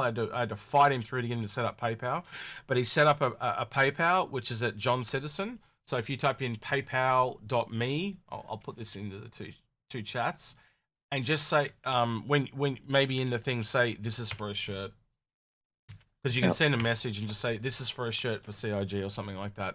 So he's not going to be using this for anything else. So all the money that comes in on this PayPal is just for that. And that's what we're looking to do is fund these shirts. And we did a poll with you guys last week, if you were here, about getting these shirts for the ship team. If we don't get enough, then we'll just buy less shirts. But that's basically roughly what we need, and it's not cheap. That worked out to be almost 2,000 Australian dollars. Yeah. So, but they're not a top end tee and they're not a low end tee. We got them kind of good ones. The top end ones kind of went into kind of like more like a polo thing, and the lower ones were just made out of like a cheaper polyester. So these are like the more comfy ones that you buy yourself type of thing. And yeah, I think I could probably show you the back of the shirt though, Akka. Do you reckon that's what? Yeah, you should show the back of a shirt. See if I can find the image for that one. The back of a shirt doesn't give anything away. No, so if I can open this, hang on. And of course, the reason we don't want, if you go to the basket, you will be able to see and probably see the shirt better. Yeah, but we don't want to spoil it because we know someone at CIG will see it and spoil it. So this is what's on the back. It's the only way I could open it. So I'm sorry that it's a PNG and it's all white, but it basically says, thanks from the Inforunners community for making the best spaceships and pirate booty in all the verse, because it's a pirate themed shirt. So that's of course we might be changing our opinion of the best ships then after the upgrades come out. But yeah, again, if you look at the preview, you can kind of realize what we've done, and if you know it's a part of John's crew, so you can kind of work out that we've made John crew look like a pirate.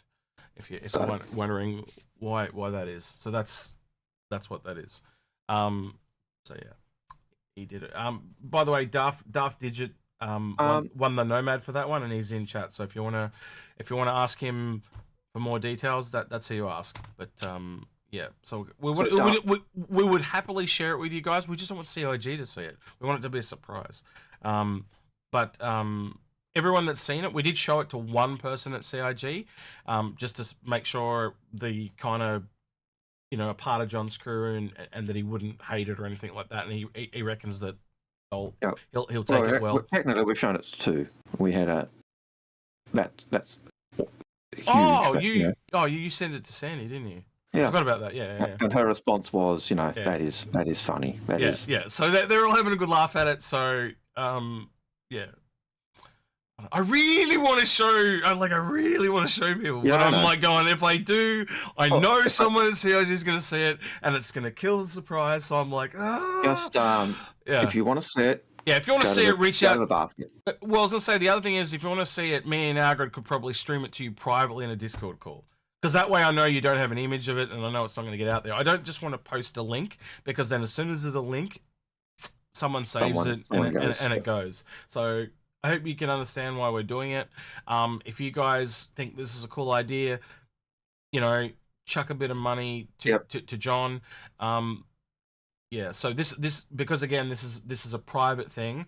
There's no tax on it, so all money just gets converted straight over, because it's not a business thing. It's literally it's not tax deductible or anything like that. It's literally like you are paying to buy the shirts. So this is a privately funded thing. It's not business related. So there's no tax involved or anything like that.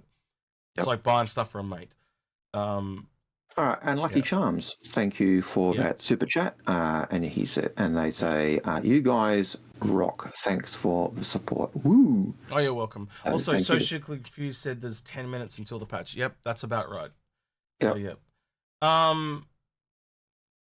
Daft Digit's the same. See, so Daft Digit made it and he wants to tweet it, because it is. He did a really good job. And I don't know, Daft, I really enjoyed going backwards and forwards with you on the shirt. I really enjoyed it. I haven't done something like that in a while. And we had a lot of fun doing it. And I enjoyed it, and I hope you did too, Daft, because I did. Right. But yeah, if you want to donate to that, please do. I'm sure CIG will like it. You know, what we can probably do after the fact too is, if we'll kind of get permission from John, like once we show him the shirt, we'll say, hey John, do you mind if we sell a few of these and we'll donate it to charity or something like that, because we don't need money, do our good.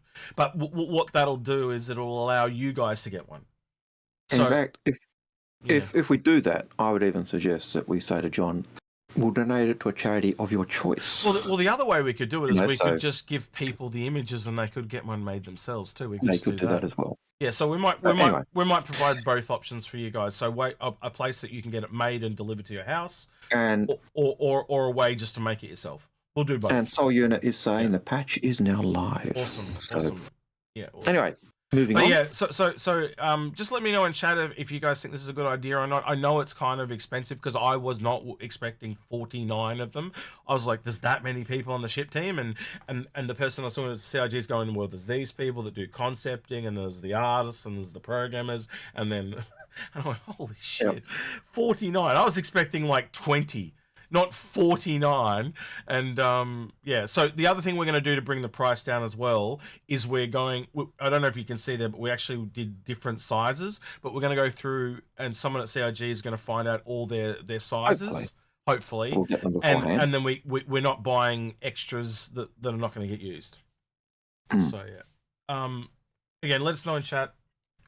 I just haven't seen many people saying anything about the shirts, so yeah, let us know, because I feel when I don't see you guys talking in chat, it makes me think no one's interested. So, but we'll see. All right, Simon Wolf has a question. Simon Wolf says, with the announced MFD changes or updates, and that was from IC yesterday, Inside Star Citizen yesterday, and also from our video. Has there been any talk from CIG having an in-house voice command MFD rather than the external voice attack and HCS? That would have been really good like 5 minutes ago, Duff. Hang on, I'll just bring this back up. Duff sent me the back of the shirt. There we go. Yeah. So I think he's done really well there. Yeah. So we didn't want it really big to fill up the whole back of the shirt. We just wanted it as like a more subtle just a nice thing. little a bit subtle. So yeah. So I haven't heard of CIG doing a voice attack thing for the ships. My understanding is certainly the way Chris wants the ships to work, where your character's moving and clicking switches, that probably wouldn't be a thing. But it would be cool if they did do something like that. So, but yeah. There's quite a few voices, because there was one that we also looked at, wasn't it? Yep. Emily. I always forget the name because it just doesn't roll off the tongue. But they're still going on with that as well. Yeah, my version of that was HAL 2000. But, yeah. Yeah, we should get Old Man Hurston to do a voice pack for one of them. Would be fun. Bring me my beer, bitch. You mean get ooh girls? That's what you're really saying.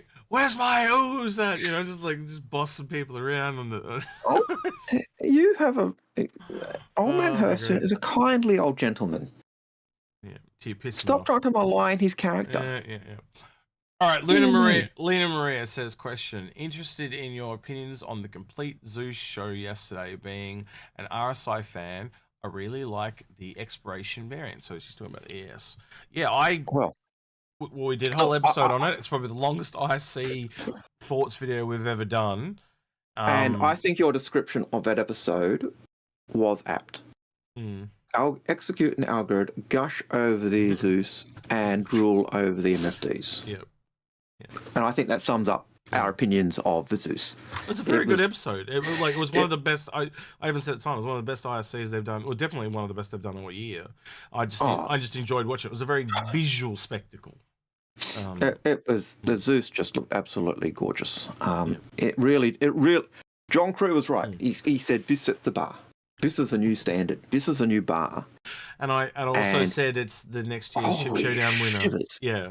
So yeah, holy shivers. You know, like if that's the new standard, man, can you imagine? Even Drake ships raise up to that standard. Every ship, regardless of what company you like or dislike, if they raise up to that standard, holy heckity!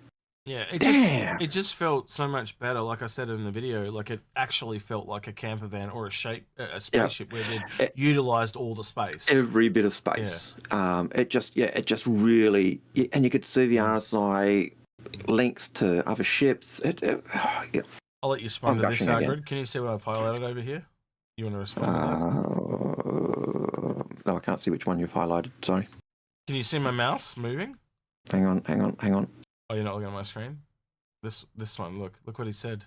Look who it was, and look what he said. He's talking about Old Man Hurston because he doesn't do context.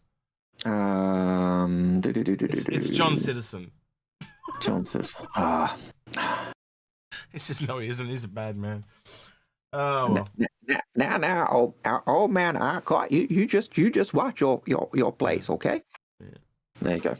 Well, he's trying to say he's Old Man Microtech now, as he did last week. No, he's Old Man Art Corp. He's not Microtech. He doesn't hang out at Microtech. He also confirmed that last week.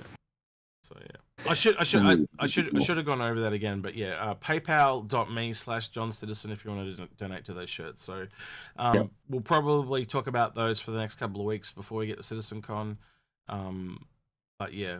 We're going to be putting some money towards it as well. Don't worry about that. But 49 was not what I expected.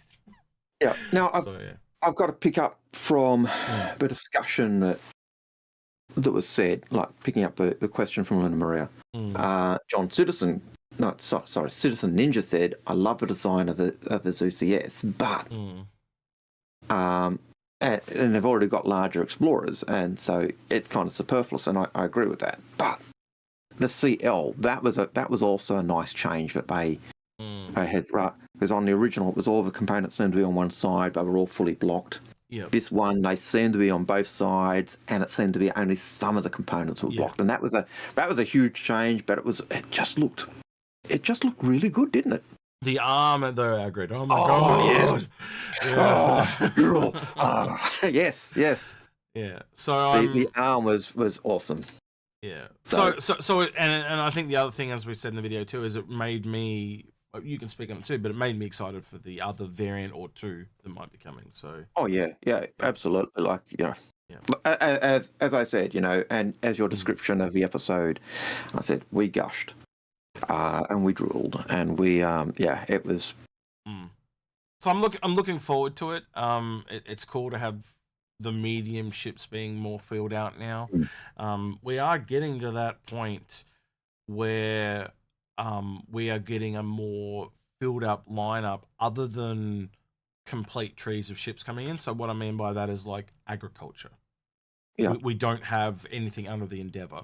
We don't have the other science ships. We know big game hunting is a thing, but we don't have anything tailored towards that. Is that just going to be on the ground with FPS, or are they going to have ships for holding live animals? We don't know this, right? So there's still some spaces there, so we'll see.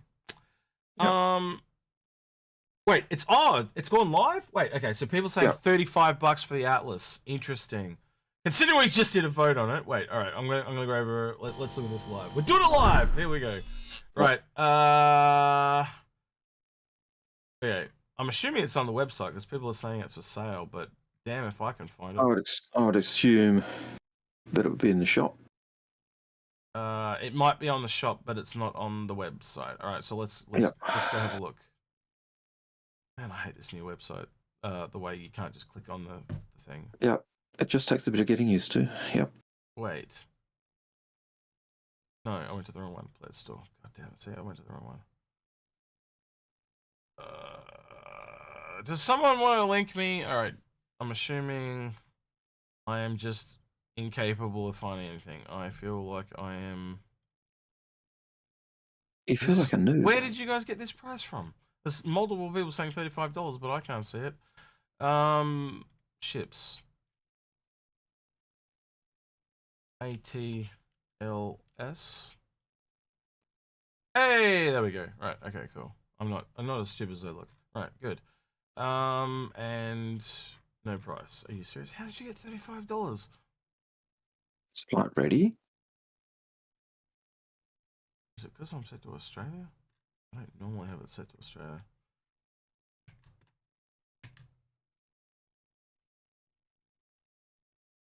Okay, United States. All right, I'm getting people linking me shit now, so let's have a quick look. This one? Oh, there's a com link. That's what we missed. Thank you very much. Who was that? Thanks for the com link. I can't see. Can you check in general for me who that was? I can't see because of the streamer mode. I've got H. That's all I've got. I just linked it to me in general. Yeah, just to say thank you. Almost looked like they were copying Expat there. It almost looks like Expat. Ah, no, it's Ripley. They're going for the Ripley look. Yep, they're going for Ripley. They've even got the same jumpsuit she had on. It was Hollington. Thank you, Hollington. Yeah, thank you, Hollington. Appreciate it, mate.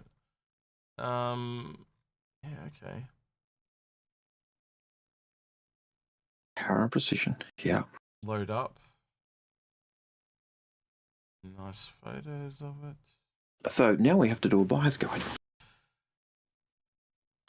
God, I do like it. It does look nice. I gotta admit, it does look nice. 35. I knew the blue one was going to be the rare one. I knew it. Yeah, of course, because no, but it's easily the best looking one. That's why, because again, I was telling you about art stuff. The opposite colors, orange and blue, pop. That's why they were going to do it. I knew it. $5. I don't mind the iron side. The iron side looks nice. I like the yellow skin. Wait, as well. Wait, why is 1.5 and 1.6? Because it's black and grey. Okay, so they're priced them at different levels. Yeah, I don't like that. I do want to point out though, it is kind of a bit funny when a 3 skin pack costs like a third of the price of the actual ship. That's a bit weird. Yeah, I know. It is sickening. There's no way that is what. Well, the mule skins were $3. Yep. Oh. So they've put the price. So that's how that's why it's cheaper, because the skins have gone up, but the mules come down. Is the war bond with LTI? And the other thing I'd like to know is, is it an LTI token? Let's have a look. We can answer that. It's lifetime It insurance. is LTI, so, and the other thing would be, can we CCU from it, or can we do upgrades from it? I can check that. It would be under. No, I have to go back to the pledge. Upgrades. Store. No, you got to go back to it's changed now. You can't. You got to go. Ship upgrades. Ship upgrades. Yeah, and I can't open into new windows anymore either. It's changed. All right, so we go ATLS, and then you can. So it is a LTI token.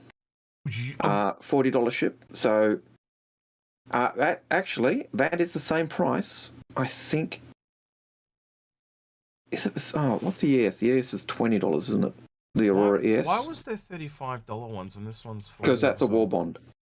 The war bond is $35. The standard is $40. Oh, so it's worth $40. You get a $5 discount. That's right. Yeah. Sorry. Yeah. I'm having a early morning. Have not had enough sleep problem. So if you get your LTI token, you get a $5 discount automatically. So that's a good start, and then you can actually start moving up on your bond. So if you're looking for an LTI token for in prep for AIE, I would say that is it. And CitizenCon as well. Yeah. Yeah, absolutely. I don't think you'll get enough. Oh shit! I didn't want to close that. I didn't want to close that. I don't think we'll get a cheaper one than that. I would have liked it to have been cheaper. Yeah, I don't know if we should play this or not, because I often get. If you do play it, don't forget to put the filter on. Or take the filter off. Filter's already off, so I am going to play it because it's CIG. They don't strike shit. Let's hope there's no music. I'm muted if there is. Yeah. You need help with that? Yeah, right.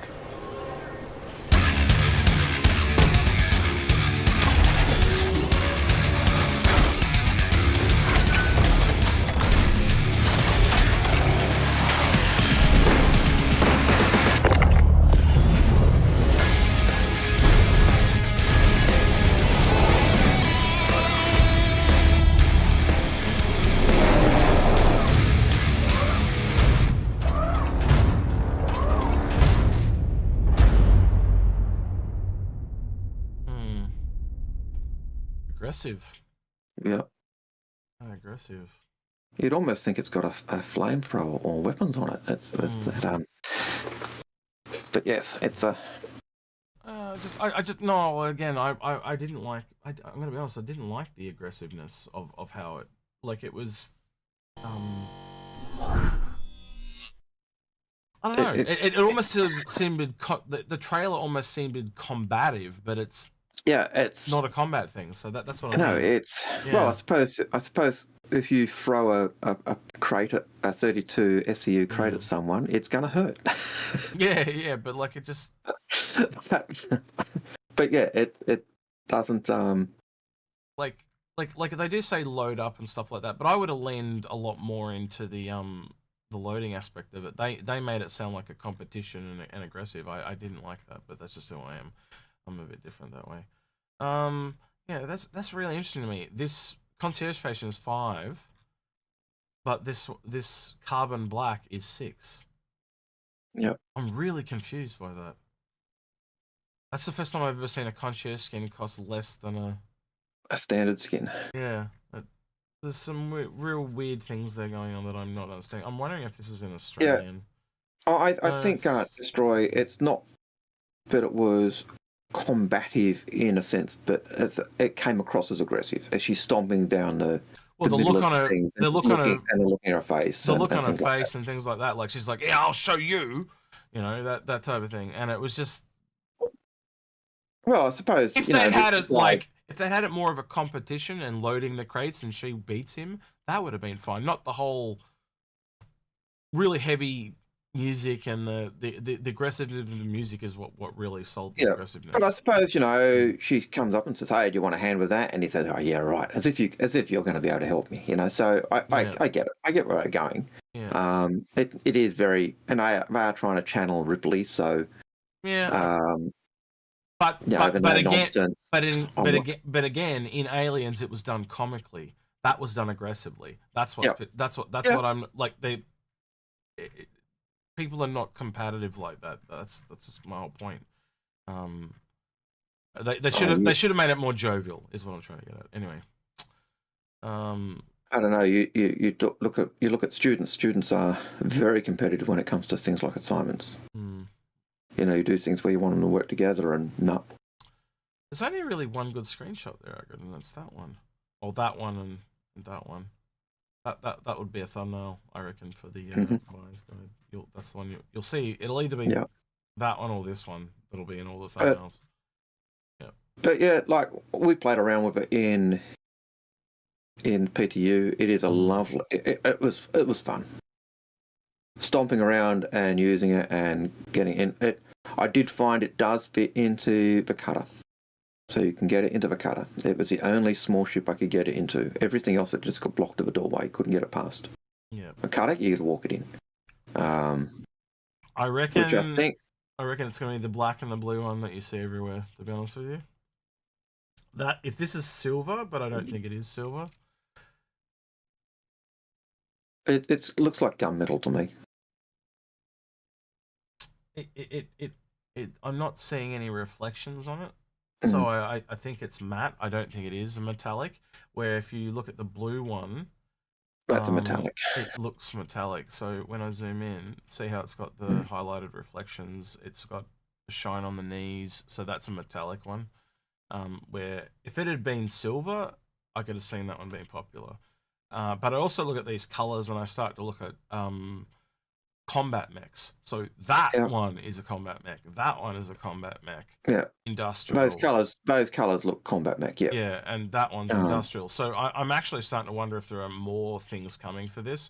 And like that image we saw from inside the Astro Armada, I wonder if there's an external shell to this. So something that you can put over it that turns it into. Yeah, you know where I'm going. So I actually think they're going to use the same animation frames, and the same biped, so to speak, but it's a different suit, a different walker. Actually, that's a really good question. What did they end up calling this thing? They just call it the ATLS. There is no. It's just the Atlas, the ATLS. It doesn't mention anything about heavyweight manual Atlas loading. Plus. It's help you move. No. It's just the Atlas. It's not. Again, it's just listed under ships too. So I actually wonder if it's they're ever going to talk about. They didn't actually give it. They didn't actually tell us what Atlas stood for. Yes. Yeah. So it's just interesting. I'm gonna. Well, what happens when they drop a second suit? Do they just? Yeah. I don't know. What do they call them now? What? That's my whole point, what I'm trying to get at. So, yeah. Well, this one's obviously romancing the stone or romancing the crate, because it's, when the going gets tough, you power through. Yeah. So, the mech gets going. When the going gets tough, the mech gets going. Yep. All right, let's get back to the questions, I think. Yep. So, yeah. So, yes, we've done that. Got to scroll down and find where we're up to. So, Monster AV says... with the changed specs, would the Vanguard Sentinel be the first one to have two different size but same role components, i.e. one medium, one small power plant? Yes, although in law, no. So when they, and by law I mean, by sales, no, because the original sale for the Constellation Phoenix was that it actually had an additional power plant. To power and the reason it had the extra power plant was it needed a power plant to power its size 9 point defense turret. And they said size 9 just means that's what we call all point defense turrets. So it needed an extra power plant to power that defense turret. But we've never seen that extra power plant. We've never seen the point defense turret. And we've never seen these more size 2 missiles than an Andromeda. As much as I love the Phoenix, it is a piece of hot garbage in comparison. So, anyway. So, yes, it would be. Jodamo. Question, talking of a hammerhead, how do you think it compares to an A2 now that it has 3 size, 3 shields? Again, it's interesting because you've got the downwards facing guns on the A2. It's just good to see a little bit of separation. Like, and the other one, the example I'd give that Algared would remember is when they changed the stats on all the cargo of the Core Z, the MSR, and the Connie. It just shows me they're actually now actively, like, again, all these changes to components, they're actively working on the game now. They have, like, everything that's been dormant for so long because they were doing Squadron. Now they're doing Star Citizen as well. So yeah.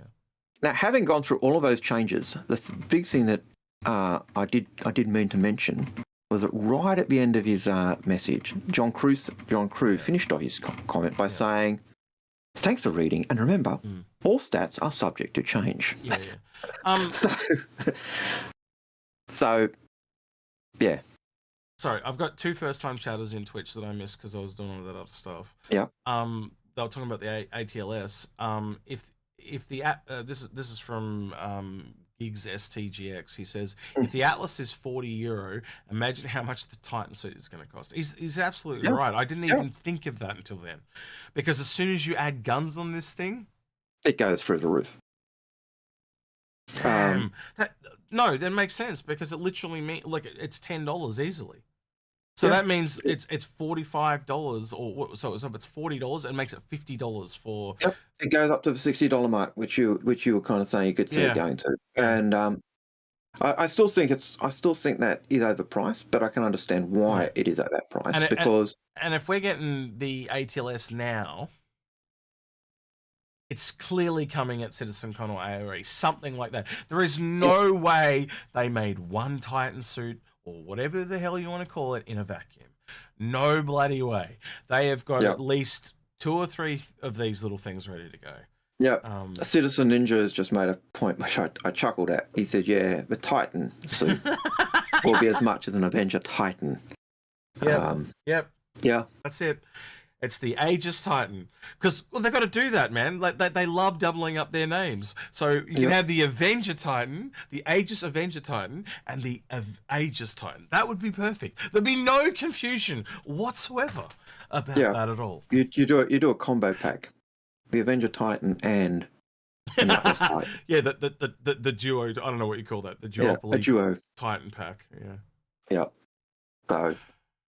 but yeah, I still think it's overpriced, just because it is a loader. But I also understand why, because the mule, the overpriced mule was around that price. So if you sell it for less than the mule, then people get cheesed off at you. And sometimes I think you just got to suck it up. Thank you. Thank you, Arcane Danger, for the tier 1 sub. 7 months. Thank you, mate. I really appreciate it. Awesome. Always appreciated. Another cool comment there from Mac10SC says, yeah, they'll sell an Atlas Liberator eventually. Yeah, absolutely. Yeah. Yeah, that'll be the military version, because you're liberating to. Yeah, thank you, Riot, for coming to the party 10 minutes late, but thank you for coming. Yes. That's the Hurston Dynamics Security Forces version of the Titan. Yeah, I'll just do this for Riot. Yeah, we've already talked about it, bro. You snooze, you lose. We were literally here as it dropped, and people were dropping it. We're like, we're going to do this live. So, yeah. Lucky Charms, do you want to read that? Really sad CIG looks for any cash grab versus hooking us back up once in a while. I think you got to, like when you realize why they're doing what they're doing, they are funding the marketing. That's why there's been such a push this year. Why there's been so many sales. And at the end of the day, if you sit back, take yourself out of it and go, do I want Squadron 42 to succeed so our game succeeds, like both Squadron and... of course, I'm happy to give money to see this succeed. And I think we'll all say that have been here as long as we all have. So, yeah. It's a necessary evil, isn't it, Algared? So. It is a necessary evil. I kind of look at it, and I tend to think, if they lowered the price, if the price was, $20, I'm pretty certain people would have bought 2 or 3 of them. Yep. And I think that's the trade-off I do. You put the price up too high, or that price, and you make your combat version even more expensive. Yep. And people may buy it, but they'll buy 1. You make it cheaper, people will buy 2 or 3. Again, and so you end up making more sales. Again, like the Merlin, I can't put it above a Merlin. Yeah. I honestly think it should have been 25. But that's just me. I would have made it 20 Warbond and 25, and I think that was a fair price at that point. And that would have made it, and that would have still made it the price of an Aurora ES. Yep.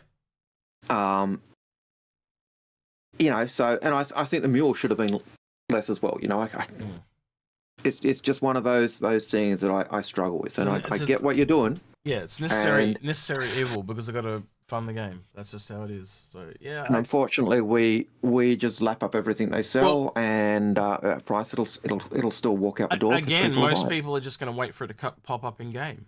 It's like, well, I can just wait and it'll be cost next to nothing. Or if you lowered it and made it more reasonable, you would sell more upfront. Yep. It's the MPUV. It's the MPUV all over again. That's why we all push that MPUV thing, and we showed them that you can make things up on volume, right? But they didn't learn that lesson. I don't understand. Like, I want to do it again. I really do. I want to do it again to drive home. Guess what? Guess who's winning next year's Ship Showdown? The Atlas is winning next year's Ship Showdown, guys. That's what's going to happen.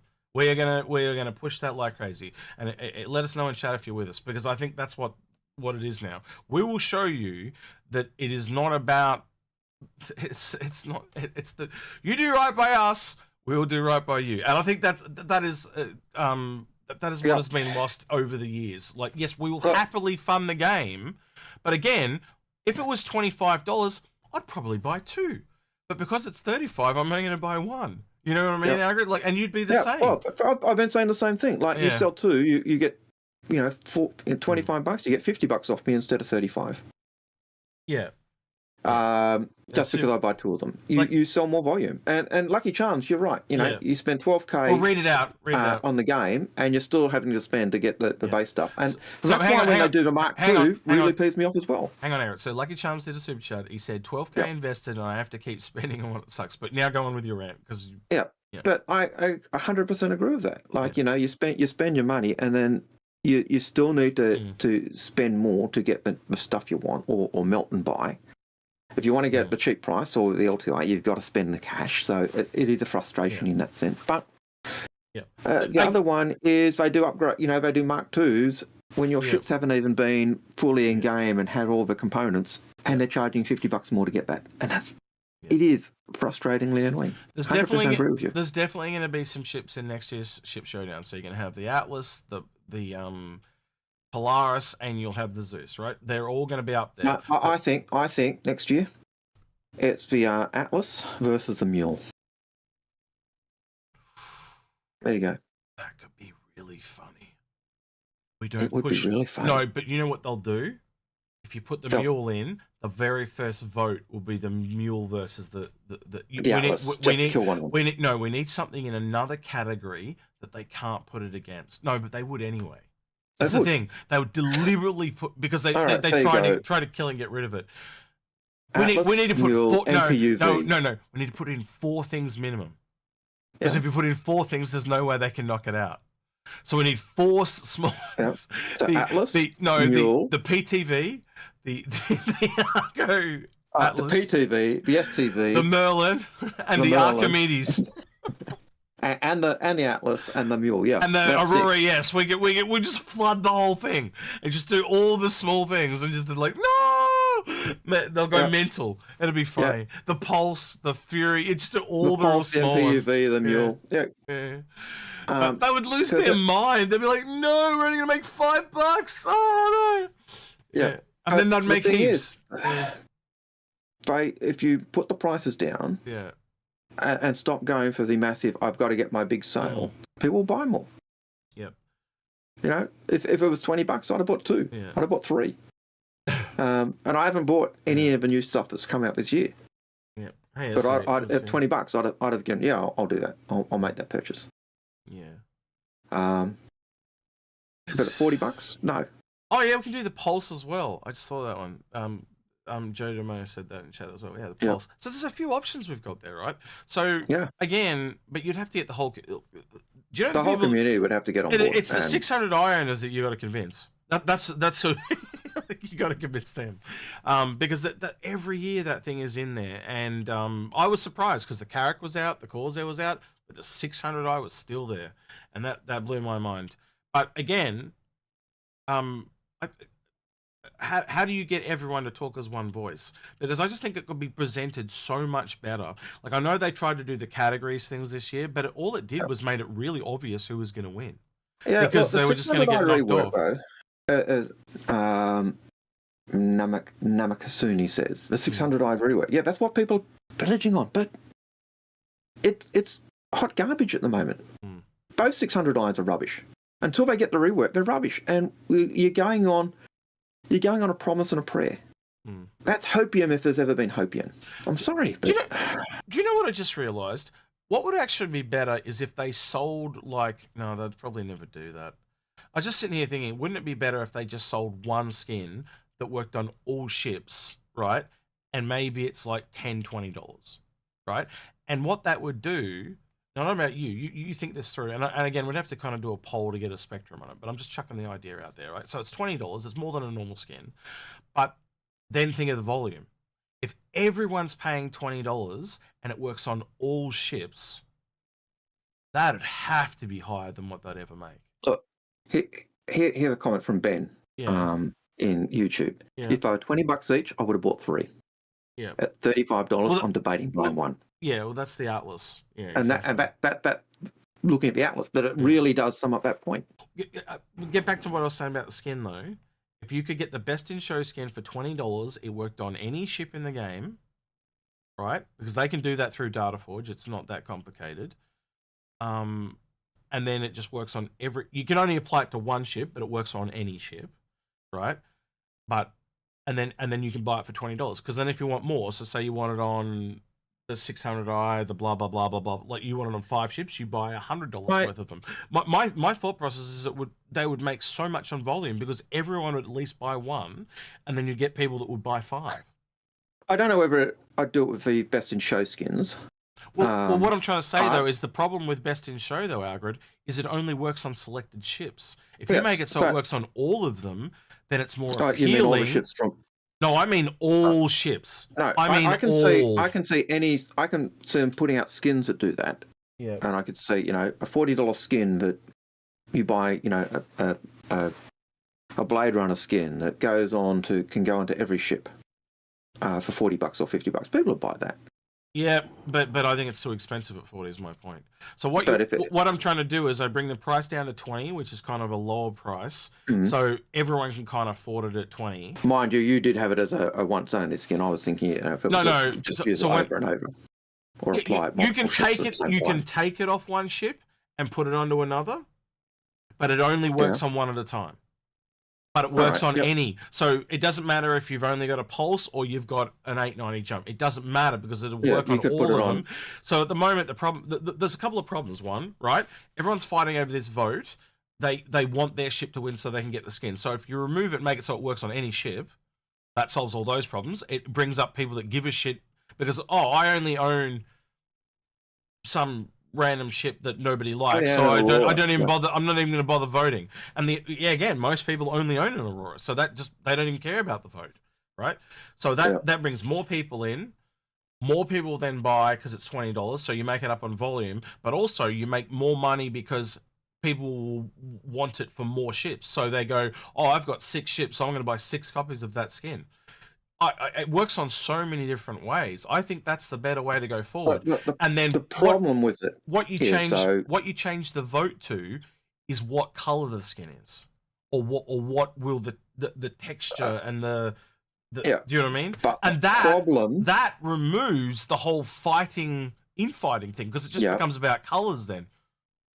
The problem with the way that works is that Best in Show is the best ships, supposedly, so the most favourite ships, so it's getting people in that sense. If you're looking at Best in Show, you're looking at, you're changing the competition from what are the best ships to what are the best skins. And you're missing the whole point. This whole thing has been a shit show to make money for CIG. Yeah, and I'm trying to say to make CIG. And I'm trying to say you change it from a shit show, but you still make a lot of money. That's what I'm trying to do. Because for years, it has all been a marketing ploy, and it works for CIG, but it doesn't work for the community because it just puts us against each other, and it always leaves a sour taste in everyone's mouth. I just think make every skin you do in regard. Don't even bother about ship showdown in that regard. But just remove that skin idea from Ship Showdown or anything. Take skins out of the thing for Ship Showdown and just make it a poster or a plushie. And I've seen SA saying in chat too, you could do a different skin for different levels. So if you get into the 16, you get a skin. If you get it, so it just ups the quality or something. But again, that's still going to create competition and infighting. I'm just trying to remove the infighting. Yeah, remove infighting. Do Ship Showdown, but don't do skins as a prize.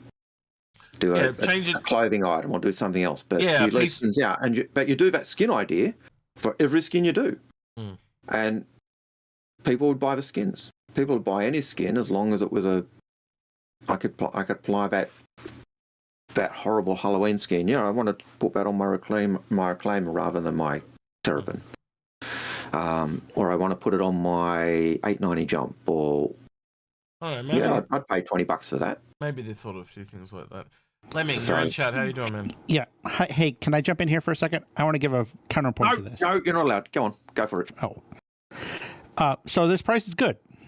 This gives you something to upgrade your referral tokens to that is A, going to be useful, and B, going to be cheap, because if your referral token is like a Steve, for example, it's $5 to upgrade it into an Atlas.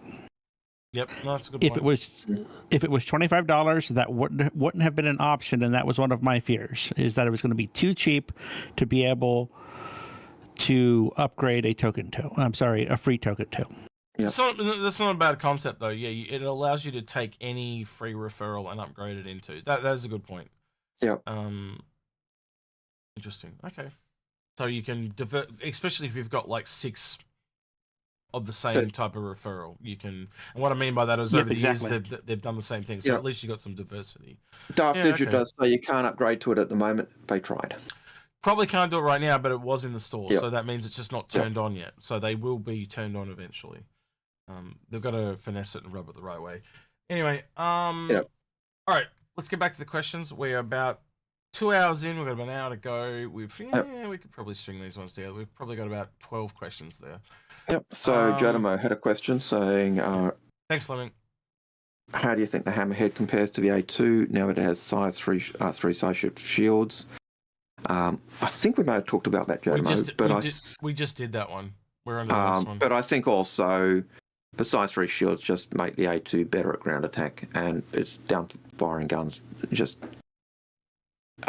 it's still going to have focus on that, and it gives it more durability to get on target. And it's still going to have a problem in space because you're going to have to roll to try and shoot people and stuff like that.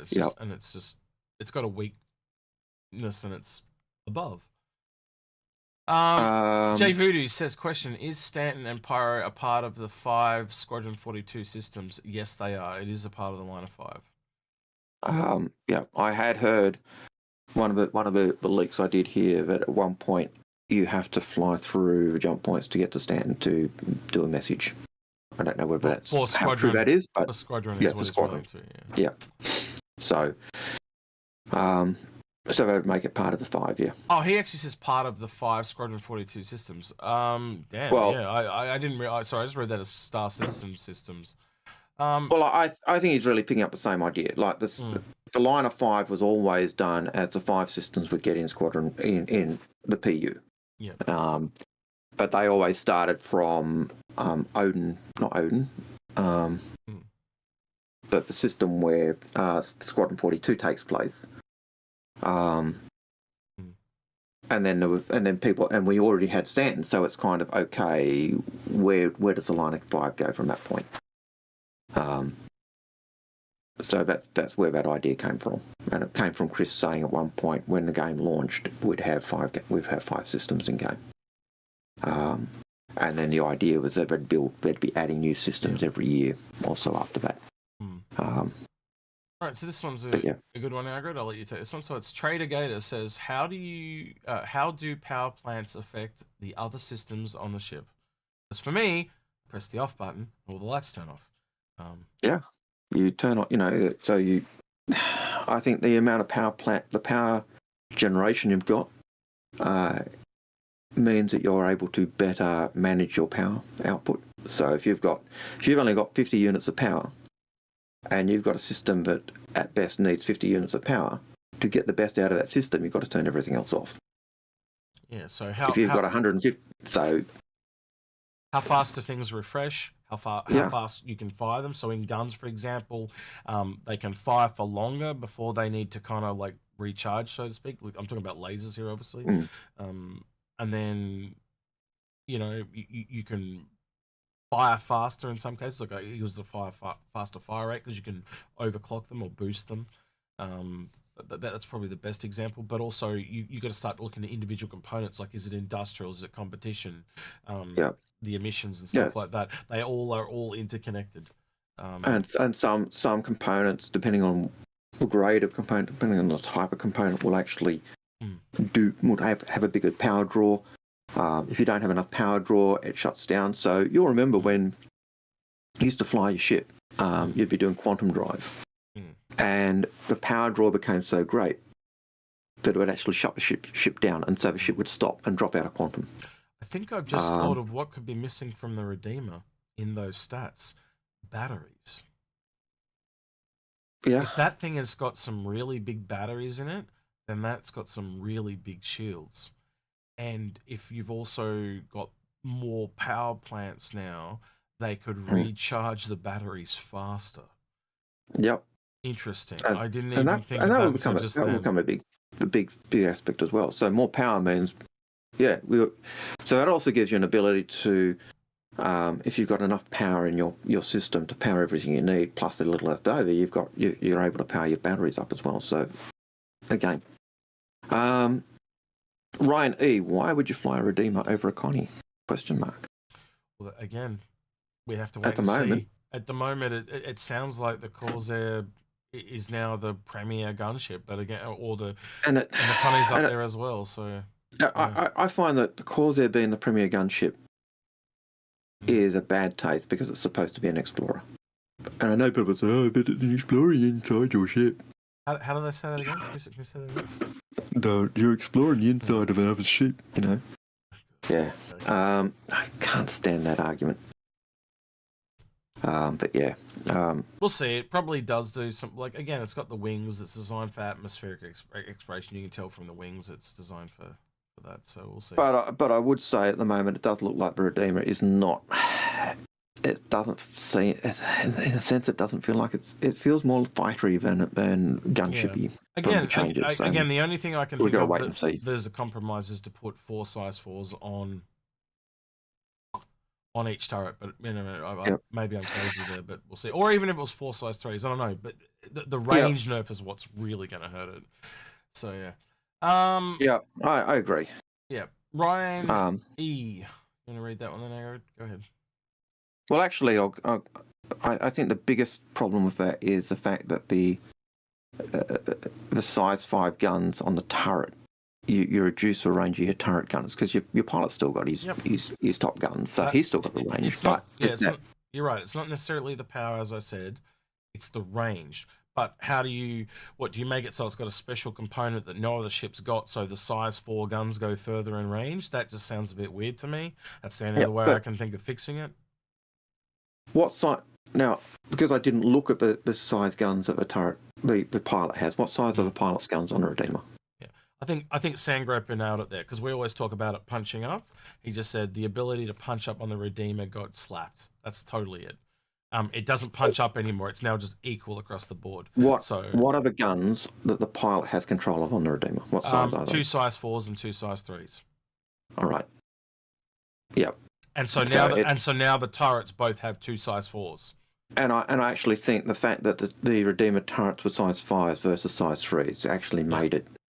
It actually meant you were going for the turret gunners. Yeah.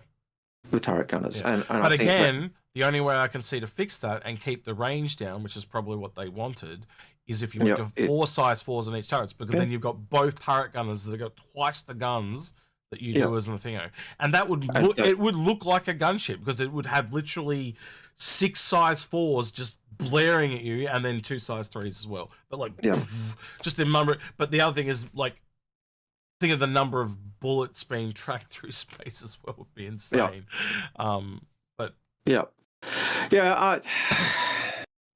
Yeah. It's certainly not a gunship anymore.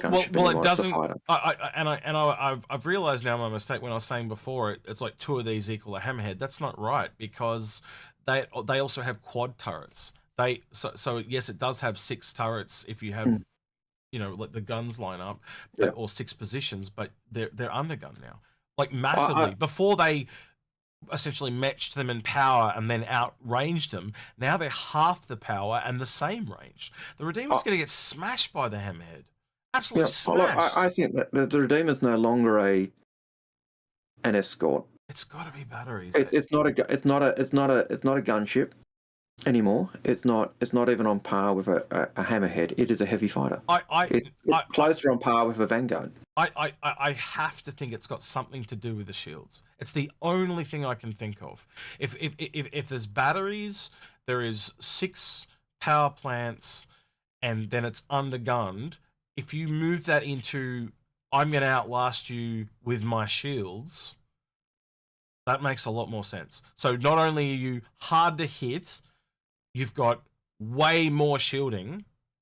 You see where I'm going with this, right? So it's almost like a mobile tank that outlasts you. A mobility tank. And I'm talking about MOBAs here is what I'm talking about. So you're like a tank that basically evades your shots, an evasion tank, right? But then on top of that, you've also got the shield tank. So it's a double tank, and that's why the guns are so low. So you're essentially... Go ahead, Lemmy. But they nerfed the shields too. So Yeah, but they also up the number of power plants, so also it has more redundancy. The one thing we're missing, though, is they're not talking about batteries. They've not talked about the number of batteries on ships. So I'm thinking if it's got more power plants, it's also got more batteries, so the shield it just allows those shields to constantly keep recharging. And then so essentially you've got, and we know, Algared will back me on this, in lore it has these special shield shit going on, yeah? You know what I'm talking about, like the nipple things. Breathing, nipples. So it's got some kind of special shield. So I've got to imagine that's got to come into play somehow, right? The shields, and then we know that they're increasing the mobility. So mobility and shields, it becomes this uber tank. So it's double tanked, as in evasion and shields, and then it's undergun, so it just out-sustains you and outlasts you. It's all about outlasting people in a fight. That's the only thing I can think of. I know they say that it's lost shield power and gun power. I think it's lost more gun power than anything else. Like when you look at the old size comparison, I used to say 3 size 1 shields is equivalent to 1 size, the next size up. Okay, so it had 2 size 3s. It's now got 6 size 2s. So SA says something there as well. He says turrets are easy to fix and balance. Match it to real life. Large weapons, ammunitions cost more. Fire at higher velocities. Has limited magazines and has complicated firing systems. He's not wrong in that. I do agree with that analysis. Again, if you change this to ballistics as an example, there'd be more ballistic ammo. You'd be able to fire for longer and all that type of stuff. So there are pros here, not just all cons, but again, it's trying to put the picture together. And the only thing I can think of, and again, I put this back to you as your military person, high mobility, high shields, it's changed to more of a tank role than and it does lead to the escorting too, Algared, if you think about it, because then you're more defensive. And we also know there's a short range variant and a long range variant based on the modules. That's really strong over a long range. If you've got really strong shields and you're out sustaining them, that's not terrible. And you've got high mobility, so you can chase them down. I don't know. It's not so bad, if that is what it is. Not saying that is what it is, but there is a lot of credence to lead towards that. We have to wait and see how the batteries pop out. And I still don't think it's a gunship anymore. I think it's no, it's not a gunship. It's like a defense tank. I don't know how else to put that. It's a combat tank. So one thing also is that if the turrets aren't being weighed down by huge size 5 guns, let's say the turrets now rotate 3 or 4 times faster. Yep, agreed. So let's say if they increase the size of the Redeemer in the next patch up to accelerate from 0 to 1100 in 2 seconds. So if they, this isn't the end of balancing, and they said that at the end of that patch. So, like, the people freaking out now, just breathe. Well, yeah, Deep breath. well, that's what we said. You've got to see how it pops out. You can't just jump the gun. Exactly. And you can even look at how me and Algared have talked about this since the start of the episode, where I'm like, they've castrated my baby. I can start to see it's just slightly, not slightly, it's drastically changed, but it is more in line with what was originally promised, which was the shield thing and the mobility. But if you think about it, you had to nerf it in one area, because if you look at that defense triangle, it had shields, mobility, and it had weapons. So now it's lost one, and the other two have gone out. Yeah. And you know, last night when you said, "Oh, I've castrated it," I said, "Well, no, it's actually got 6 shields now." You know, that seems to be an upgrade to me. But the concern, 6 power plants, just to correct you there. Sorry. Yeah. And I said, I don't mind the weapon downgrade. What concerns me is the fact that it's the turret gunners getting downgraded rather than anything else. I actually think the cores there needs to be in this patch and get bastardized as well.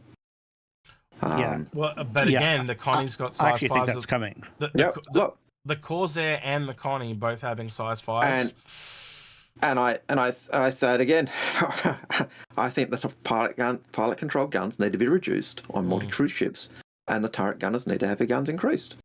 I've always said that. I've argued it from a Corsair, from a Connie, from a Redeemer, from you name it. That's my view. It's the one thing that maybe you could be right. Maybe I don't get. Maybe there's more coming. We'll have to wait and see. And I think you look at the Hurricane and compare it, and that's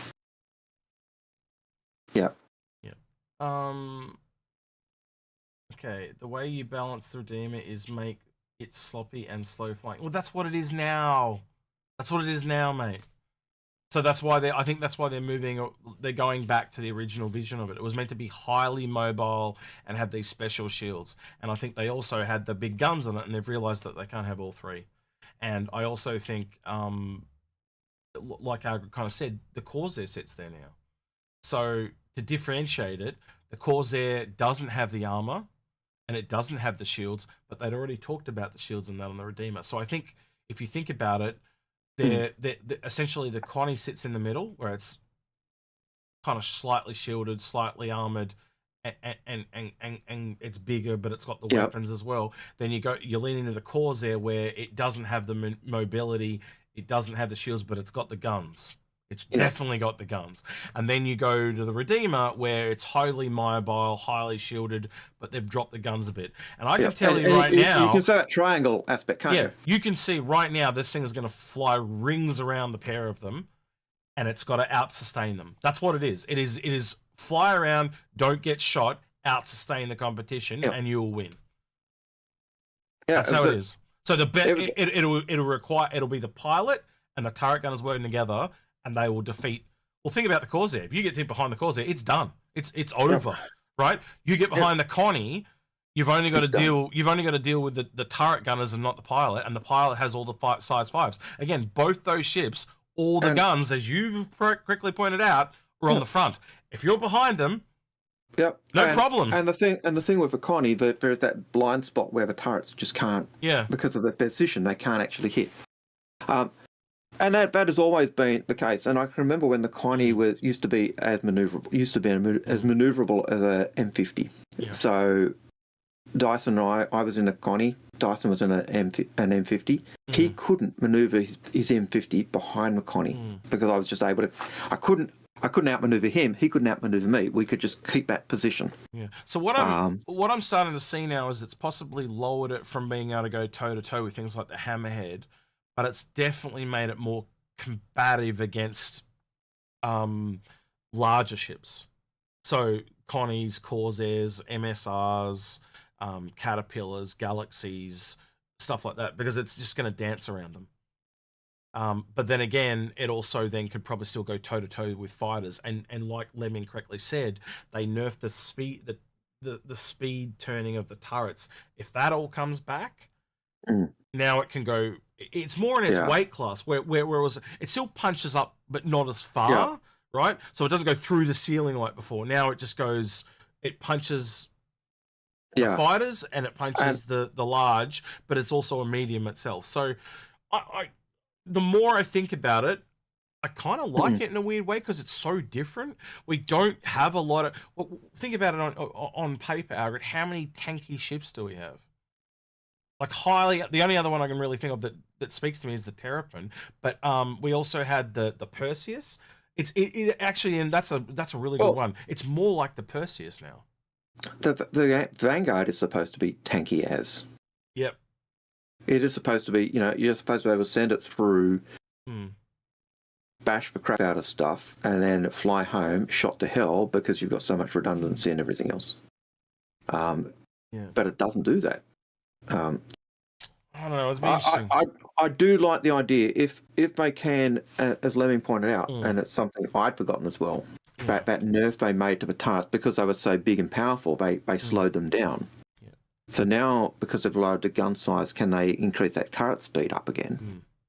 That actually could make the turrets fun to be in as well because you're able to track, move, and do things a lot quicker. You also move it back into things that I know S and I talked about in command and control episodes and stuff like that. Like he talked about there was variants that we talked about. But the point I'm going is now we know about the Titan suits. Can you have a module that drops off Titan suits? Like if you go back and we know that there's the short range variant. And the long range variant, and the current version is the long range where it's got the beds, but a short range variant where it goes back to the kind of drop seats and stuff like that. So you got to realize there's other roles to this thing as well. And if you start to think about the drop seats, right? Now you look at the shields and you go, guns don't matter so much all of a sudden because you want to get in and out, and the shields give it a massive advantage because you can get shot at and drop the guys off and leave. You know what I mean? So where before it was more glass cannony, now leading towards defensive, I can actually see benefits to this. So it actually kind of helps reinforce those module ideas as they come along. I'm starting to come around to this slowly but surely. SA says, mark my words, there will be a Redeemer Titan suit delivery platform. Yeah, look, I'm starting to see it. Given that they originally had. And you'll remember this as well. The Javelin hangar was originally said to take a Redeemer. That was the original plan for it. It always confused me though because Redeemer was a new ship and the Javelin was an old ship. Sorry, just to clarify, doesn't it come with the Redeemer when you buy it? No. Oh, it doesn't? No. Oh, okay, I thought it did. No, it comes with an MPUV-C. Which also confused me because the MPUV-P has the 8-man cargo passenger pods that are on the Javelin, and on the Morrow tour we saw the MPUV-C arriving on an Idris. So it always I always got those two mixed up. But yeah. Okay, that's interesting. But the hangar was made to take a Redeemer on the Javelin for the Marines. Yeah. So yeah, I'm interested to see where it goes in the future because obviously with the modularity, it's going to change it again. Yeah, that's okay. I'm actually kind of excited about that now. Where before I was very shit my baby, but now I'm intrigued at the very least.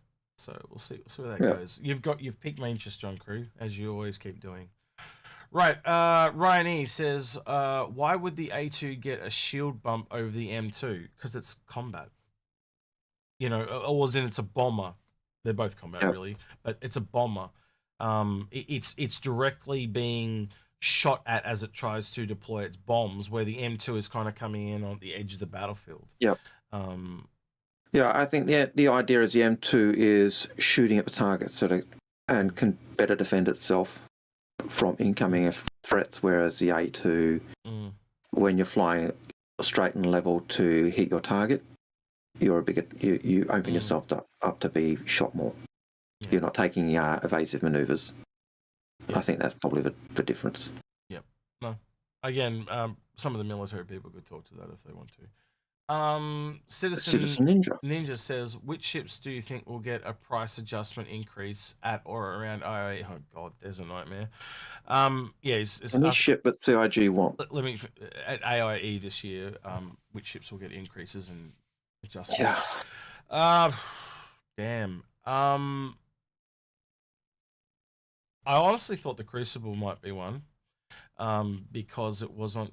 Now with the fabrication changes and kind of like what we said is a potential ship construction vehicle, if they talk about that, then the Crucible could go up. But yeah, I don't know, Lemming, I'll put that to you too, man. Is there any that you think that will? It's hard to kind of take everything we've heard in a year and go. Ugh. So that's kind of why it's a hard question. So I think the Taurus is in very big danger. It's going to be very close to the C1 in price. I'm sorry, not the C1, the C2. CL Zeus. Oh, yeah. Zeus, yep. I think that's in danger. That's the biggest. I mean, of course, the Endeavor, the Crucible, those are on borrowed time. They should have went up they should have 5 years ago, shouldn't they? Yeah. For sure. Just to jump in, Lucky Charles, thank you for that $5 super chat. He says, or they say, Inforunners have been the best coverage for 10 years. Anyone that's been here that long, give a 07 in chat. I think he's asked for 07s in chat. Yeah, thank you, Lucky Charles. Thank you for the comments. Appreciate it. So yeah. What about you, Algared? Always is there appreciated. Is there any that you see that are going up besides? What are we? The Taurus and the Crucible. Is there any others you'd like to add? Yeah, well, we say it every year, but the Endeavour and the Crucible need to go up. What about the Reclaimer? Because again, I think there's a cutter variant of that power suit coming. The Reclaimer is supposed to have a cutter with it. I know people say, "Oh, it's not listed on the." Oh, sorry, I'll stop trying to do evil Al. Well, that's to be honest. I can't believe there wasn't a Reclaimer in the aliens kind of pitch thing. In the trailer. But they do the. People constantly say there's no vehicle listed as on the ships that get vehicles listed for the Reclaimer, and that's because the cutter for the Reclaimer has never been concepted or put out. Yeah. You only see that when they've done that. But you go to the original sale page, the Reclaimer has a cutter, a individual self-contained little suit / mini ship. It was before they were. It was before they were called snubs. I can't remember the exact wording, but it's like I'll look it up. Here it is. The language. It was always a snub. And I always thought the so here we go. The Orion had one as well. Yeah. And when I asked let me read it, Algared, because it's right here. Yep. So it says this is the last one. This is the one we always talk about. So additionally, it includes a manned cutter, which may be deployed for EVA recovery operations. We intend the game's salvage mechanic to include search and recovery functions, which players will exit their spacecraft in suits and maneuvering units to explore wreckage. Pocket spacecraft, like the cutter, so pocket spacecraft to me is a snub. Yep. Like well, it's a spacecraft. So, but pocket implies that it's small, like it fits in your pocket, like a snub. Like the cutter, will carry tools and supplies and transport recovery artifacts and ship. Now, you take into the concept of time and things that have moved on. I can see that as a Titan suit. And you look at the way that was worded, and you look at what we got with the Drake cutter. And the Drake cutter is effectively a little pocket spaceship. It's a bit bigger than that, but it's basically big enough to do all of that stuff. And that's why we viewed the cutter when it was first leaked and the rest of it as being, potentially the ship that came with the Reclaimer. All right. So Algared, we also did think that it would be the ship, but we also did always think that it would be great to see a Titan type suit like the loader that Ripley has with that, just because they were leveraging aliens all the time. So so I was thinking, instead of doing a digital goodies pack, how about we just up it to an Atlas, because they're out now. And so that's only $5 extra. and we do the thing. Yeah. So what we're looking for is what me and Algared were actually referencing with Akka, right? Now, you have to know what Akka is, but then you have to assign Akka to something else, and then you'll get to what we're actually talking about. So if anyone gets this, I will be very impressed. One, you have to know Australians pretty well. You have to know the game pretty well. And then you have to know what we're referencing. So that it's literally 4 stages removed. So if anyone can pull it off, because I'm pretty sure no one's going to get it, because me and Algared got it because we're Australian and we're that kind of on that wavelength, aren't we, Algared? But I don't think anyone's going to get it. So if you can get it between now and the end of the show, you got half an hour. We did kind of talk about it at the start of the ship. We'll check chat, and if it comes up in chat, the question is, what are me and Algared? So I'll put the question to you. What are me and Algared referencing that is 4 stages removed when we say Akka? It's and if I say a clue, they're gonna know Algared, because there's there's like 10 different clues we could give. Yep. But I don't think anyone's gonna get it. But if someone gets it, you get yourself an Argo Atlas. But yeah, I expect no one's going to get it. Yeah. No, they'd be more likely to get. They'd be more likely to get my two steps of separation. Yeah. So the first separation we will give you, right? So Akka is ACDC. There's number 1. You got 3 more to go. So you've got to go from ADC and keep going. Yeah. That's our start point. Yeah. That's as I said, it's 4 steps removed. So you've done the first one. Now you got 3 more to go. And, if you can get through the next 3, I don't think anyone can do it. No. Because again, you need to know. You almost need to be. Well, the first part was Australian, which is to go from Akka, because that's what we called them here. Akka gets you to ACDC, which everyone knows globally. But now you've got to go. Now you're going to know Star Citizen and go from ACDC. Yeah. See if you can get it. I don't think anyone's going to get it. ACDC goes across to Star Citizen. And then why? I'll give you one more clue. No. Oh, man, I can't even hum it properly because it'll probably just Thunderstruck. Thunderstruck. Well, see, now you've given them the second one. So there's your second one. Don't give any more. No more. All right. No. Oh, you gave it away when you started doing the tune. Yeah, well, I didn't. I did 3 notes. It was so 3 bad. notes. Yeah, so bad. I could still tell what it was. There you go. No. Okay, right, cool.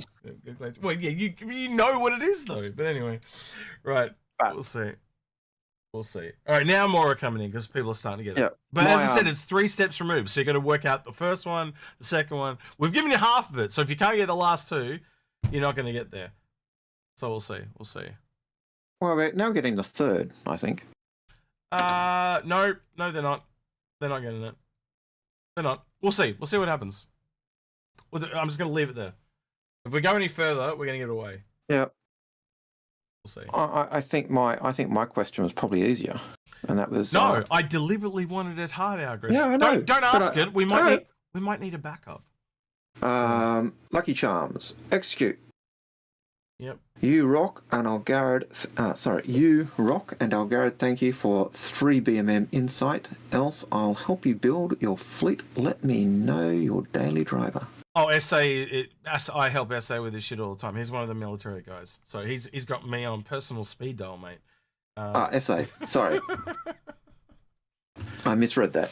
Yeah. I'm not sure why I'm 3 BMM insight. I'm confused on that, but okay. Thank you for that super chat. It's really interesting. Oh, someone got it. Mystic Nova, good job. He wins. So Mystic Nova, tell me how you got there. Mystic Nova, tell me how you got there. I want to know how you got there. Was it just a guess, or did you actually figure it out? I want to know. He worked it out.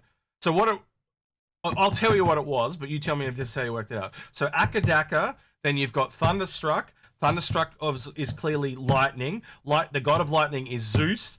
Zeus, the ship, was on Thingo this week, as in ISC this week. That's the connection. That is the full train of thought that where me and Algared went. My train of thought was slightly different from yours. Well, but it was similar to that. We were trying to make something about me and you and the Australian thing, and the Zeus, and it kind of just went Dakka. Because at the time when you were telling me, you were also complaining about the nerf, the castration of your baby. Yeah. And you said that, and I said, Dakka. Yeah. And it was that. It was, for me, it was AC/DC, Thunderstruck, Lightning. Yeah, so he did. About the nerfing of. He got it. He said Greek god. So yeah, he did. Yep. He worked out the missing link was the Greek god. Yeah, absolutely. So that's how it was. Yeah. But Zeus the ship. You're the only person that said Zeus, so you at least had the next step. So I'm going to give it to you. So reach out on Discord, please, Mystic Nova 11, and I will get Argo Atlas off to you ASAP. Just get in touch with me after the show. Alrighty then. We got Chris has a question. 7 questions left. All right, go ahead. What does the loadout changes on the Gladiator? Does the loadout changes on the Gladiator kill the Mark II rumors? I hope so. I think that was the 3rd time we got questions like that, wasn't it? Yeah. I think so. Soul Unit. Akka is shooting in everything. No, we'll explain that one, so that's kind of done. Well, my approach to that was yes. So I saw it coming from the complaints of, because you were making the complaints they've castrated my baby. How does the F8C so my thought process. Yeah, okay, it was different because I don't remember mentioning that at all, but that's fine. I didn't mention the word castration until this morning. No, you did it last night. Well, let me double check. Maybe when I first sent you the thing, you actually told me they've castrated my. Yeah, they've castrated me. I said, well, not really, because it's gone up. I did actually. No, I did. You're right. Man, I must be tired. Right. Yep. So Anthony Bunny, SLC, they tease modular hangar interest.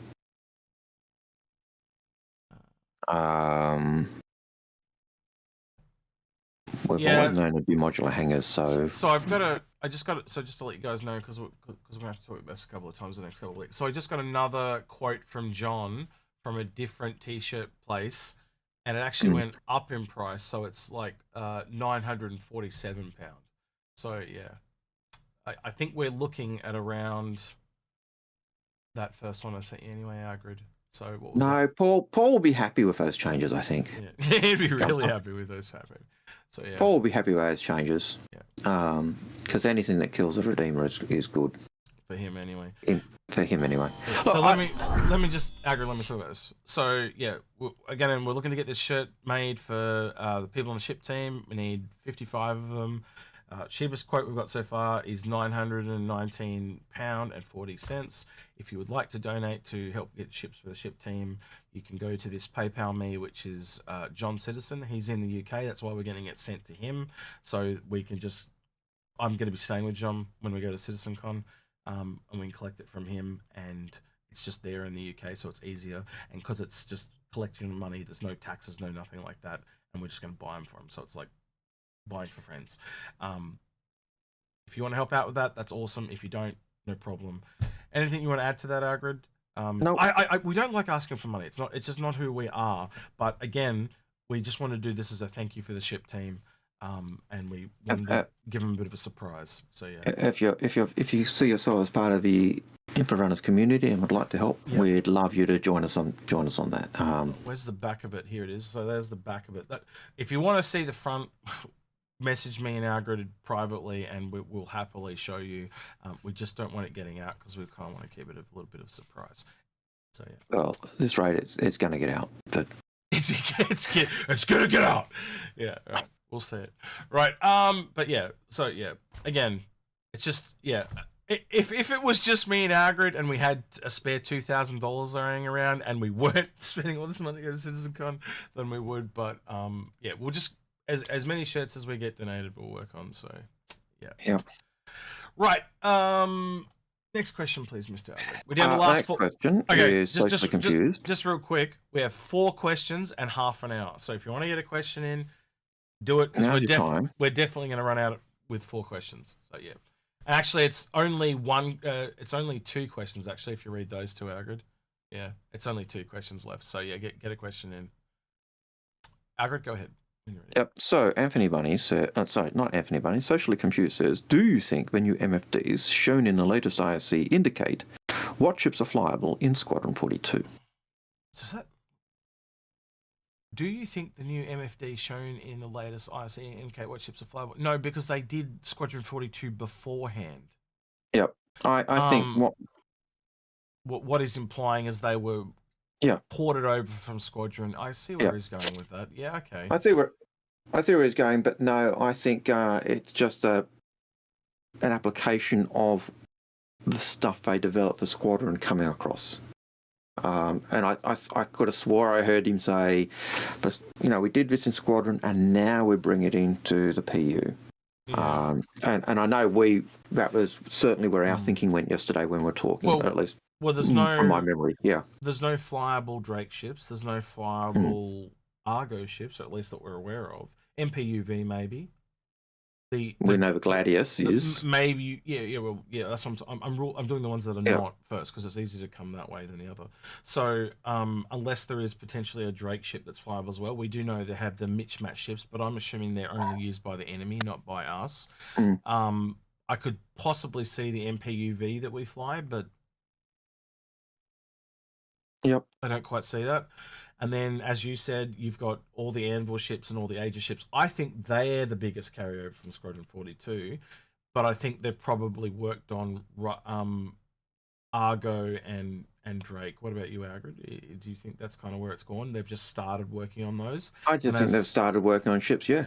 As they update ships, they're working on them. I think they started to do work on the Terrapin, so because they were doing work on the Terrapin, they updated its systems as well, and its MFDs, and I think that's probably the process they'll do.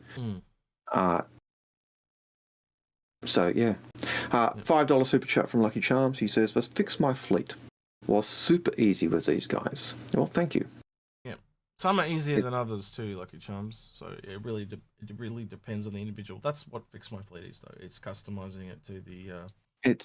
And it's not telling you. It's hard because it's not us telling you what you need to do. I don't think we're telling you what you should do or what to do with your fleet. It's just saying, it's just looking at options based on what you tell us you want to do. And then, half the time people say, "Oh, I want to do this, but I'm not really into being a fighter pilot." And you look at their fleet and you go, "You've got 50 fighters.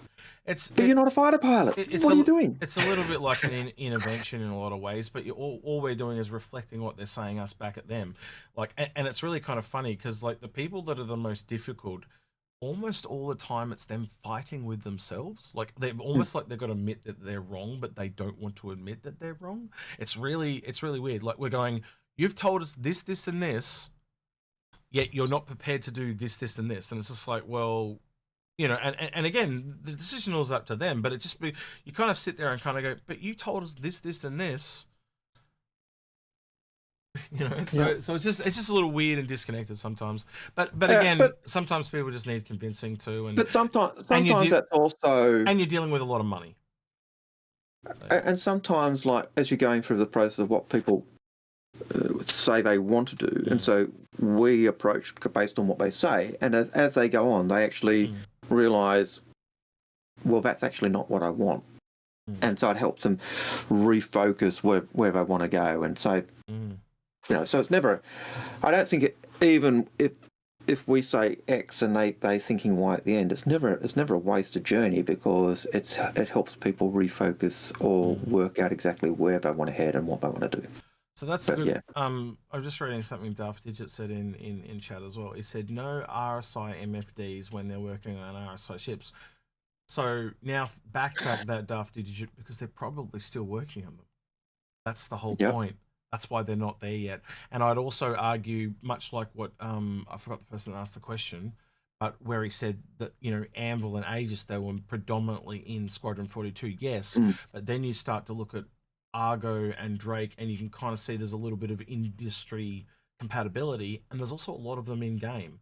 Not so much Argo, but there is definitely a lot of Drake in game. Go ahead, sorry. Did we see when they were showing the ISC yesterday, and they were showing the cockpit of the Zeus? They didn't have the power on, but didn't they have?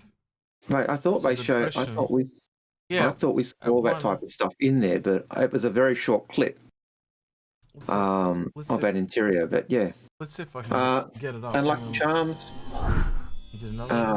has another $10 super chat. He says, "Execute. I'll send you an also for giveaway."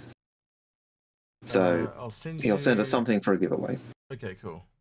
He's obviously a fat singer typist like myself. Right. Yep. All right, yeah, I hate it when I type too fast. He says like he'll send an Atlas for the giveaway. Oh, is that what that is? Okay, yeah, sure, no problem. Well, if you want to do the Atlas for the giveaway, Mystic Charm, was it Mystic? I forgot the number 411 or whatever. Mystic. Oh man, he's not talked again. Mystic, contact Lucky Charms, and he'll send it to you instead. Or both message me and I'll Mystic Nova 11, I think it was. Oh god. Oh, that's gorgeous. Hang on. Yeah. Give me your pants, Algared. Hear it from here. What's it? Mystic Nova. Yeah, Mystic. Yeah, Mystic Nova, I think it was. Mystic Nova 11. Yeah, there you go. Yeah. So yeah, just both get in touch with me, and I'll put you together, and you can gift it to him, Lucky Charms. So they're both in YouTube. Yeah. So sweet. Yep. Or you guys talk to each other and work it out. Either or, we'll get it all sorted as we do. All right, I'm just cutting through this to see if I can. Yep. Find that interior. I get a cockpit view is what we're specifically after. But I do remember, you're right, Algared. So they did show the cockpit, so it'd be interesting to see if we've got the MFDs in that cockpit. Well, yes. Yes, they do. They are.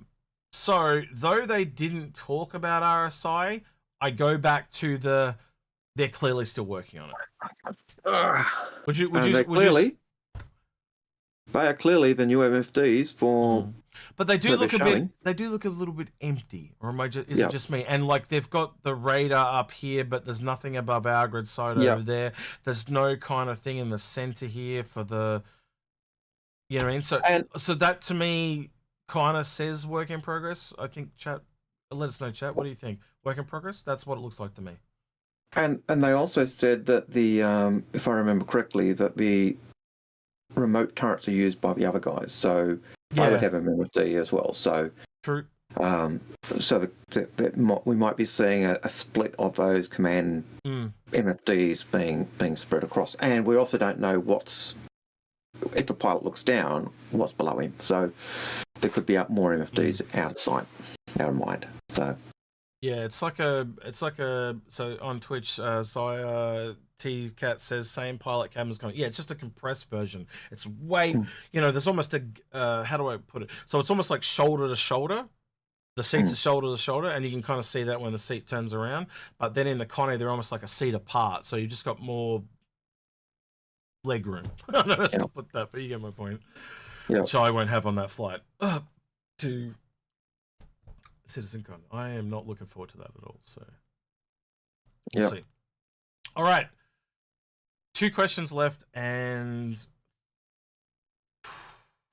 so socially confused. 22 minutes. That was socially confused question. Yep, we're on the last question. If you want to, where's the bot? Have I closed the bot? I've inadvertently closed the bot, or the bot closed itself. Ooh, I wonder if that means we've got a whole bunch of questions to see. We may have a whole pile of questions that are going to be banked up. I didn't close it though. That's the weird thing. I must have somehow inadvertently closed it. You're obviously tired then. Yep, there we go. Shitloads more questions coming in. All right. No, it was another 4 that came in. All right, well that's fine. Number 4. Yeah. That's okay. All right. Now when the bot's working, the and Lucky Charms saying, welcome to basic membership on YouTube. Thanks again, man. Always appreciate you don't have to super chat us every time you want to talk to us, man. You can just talk to us in chat. It's totally fine. Just add us, and we'll see it. It pops up as well. But we will just talk to you normally. Like, you don't have to throw money at us. We don't do this for money. It's a totally appreciated. Don't get us wrong. Absolutely appreciated, and all the rest of it. But yeah. Right. Ermax 420 says, question: do you think by some chance CIG may sell them, but include one in your personal hangar? Do you think CIG may sell? I assume he's talking about the I'm assuming Atlas. Yeah, so you gotta put context in your question, Mr. Ermax. So Ermax, if you're still there, yeah, you're on Twitch. So Erman, if you're still there, can you give us some context? We'll come back to that one. Because that's the thing, we don't know what you're referring to. Atlas. He is talking about the Atlas. He's talking about Atlas. So, do you think some chances that, well, they are going to sell them? That's kind of proven now. They are selling them. But include one in your personal hangar. It would be nice. But unfortunately, now I don't see it, because if they were giving you one for free and they were selling it, you would assume that would be much cheaper to encourage you to buy it. And clearly at another date you can see. Lemming, I'll put this back to you actually. A referral token down the line, no? Yeah, maybe. I could see that. Yeah. So we'll see. All right, Artemis. I could see them putting a Titan suit in your hangar for 48 hours so you could play with it and fall in love with it and then make it buy it. And then make you buy it for $40, yeah. Evil. Yeah, I could see that. Because I got to admit, I played around with it. It's a lovely little toy. It's fun. It's silly, but I was having fun just walking it and trying to get inside different ships, just walking in and out. Yeah. There was just something about it. It just made you feel Again, like all the things we've heard about Titan suits in the past, this is the first one. So don't just jump the gun. If you're waiting for whatever you think that Titan suit is, like a salvage one, a mining one, a combat one, a medical one, it's coming. Just play the patience games. Don't just go, ooh, new shiny. Shiny. And if you can hold off, lesson be learned, and I think they'll drop the prices. Like, so instead of being $20 more to get to a combat one, it might be $5. Yeah, unfortunately, about an hour ago, someone said they've already made 160K. Yep. So. Yep. Yeah. Yep. Artemis TGM says, after seeing the Zeus interior, do you think the Apollo's interior will be the same or similar? I just go back to John Crew's comment. No,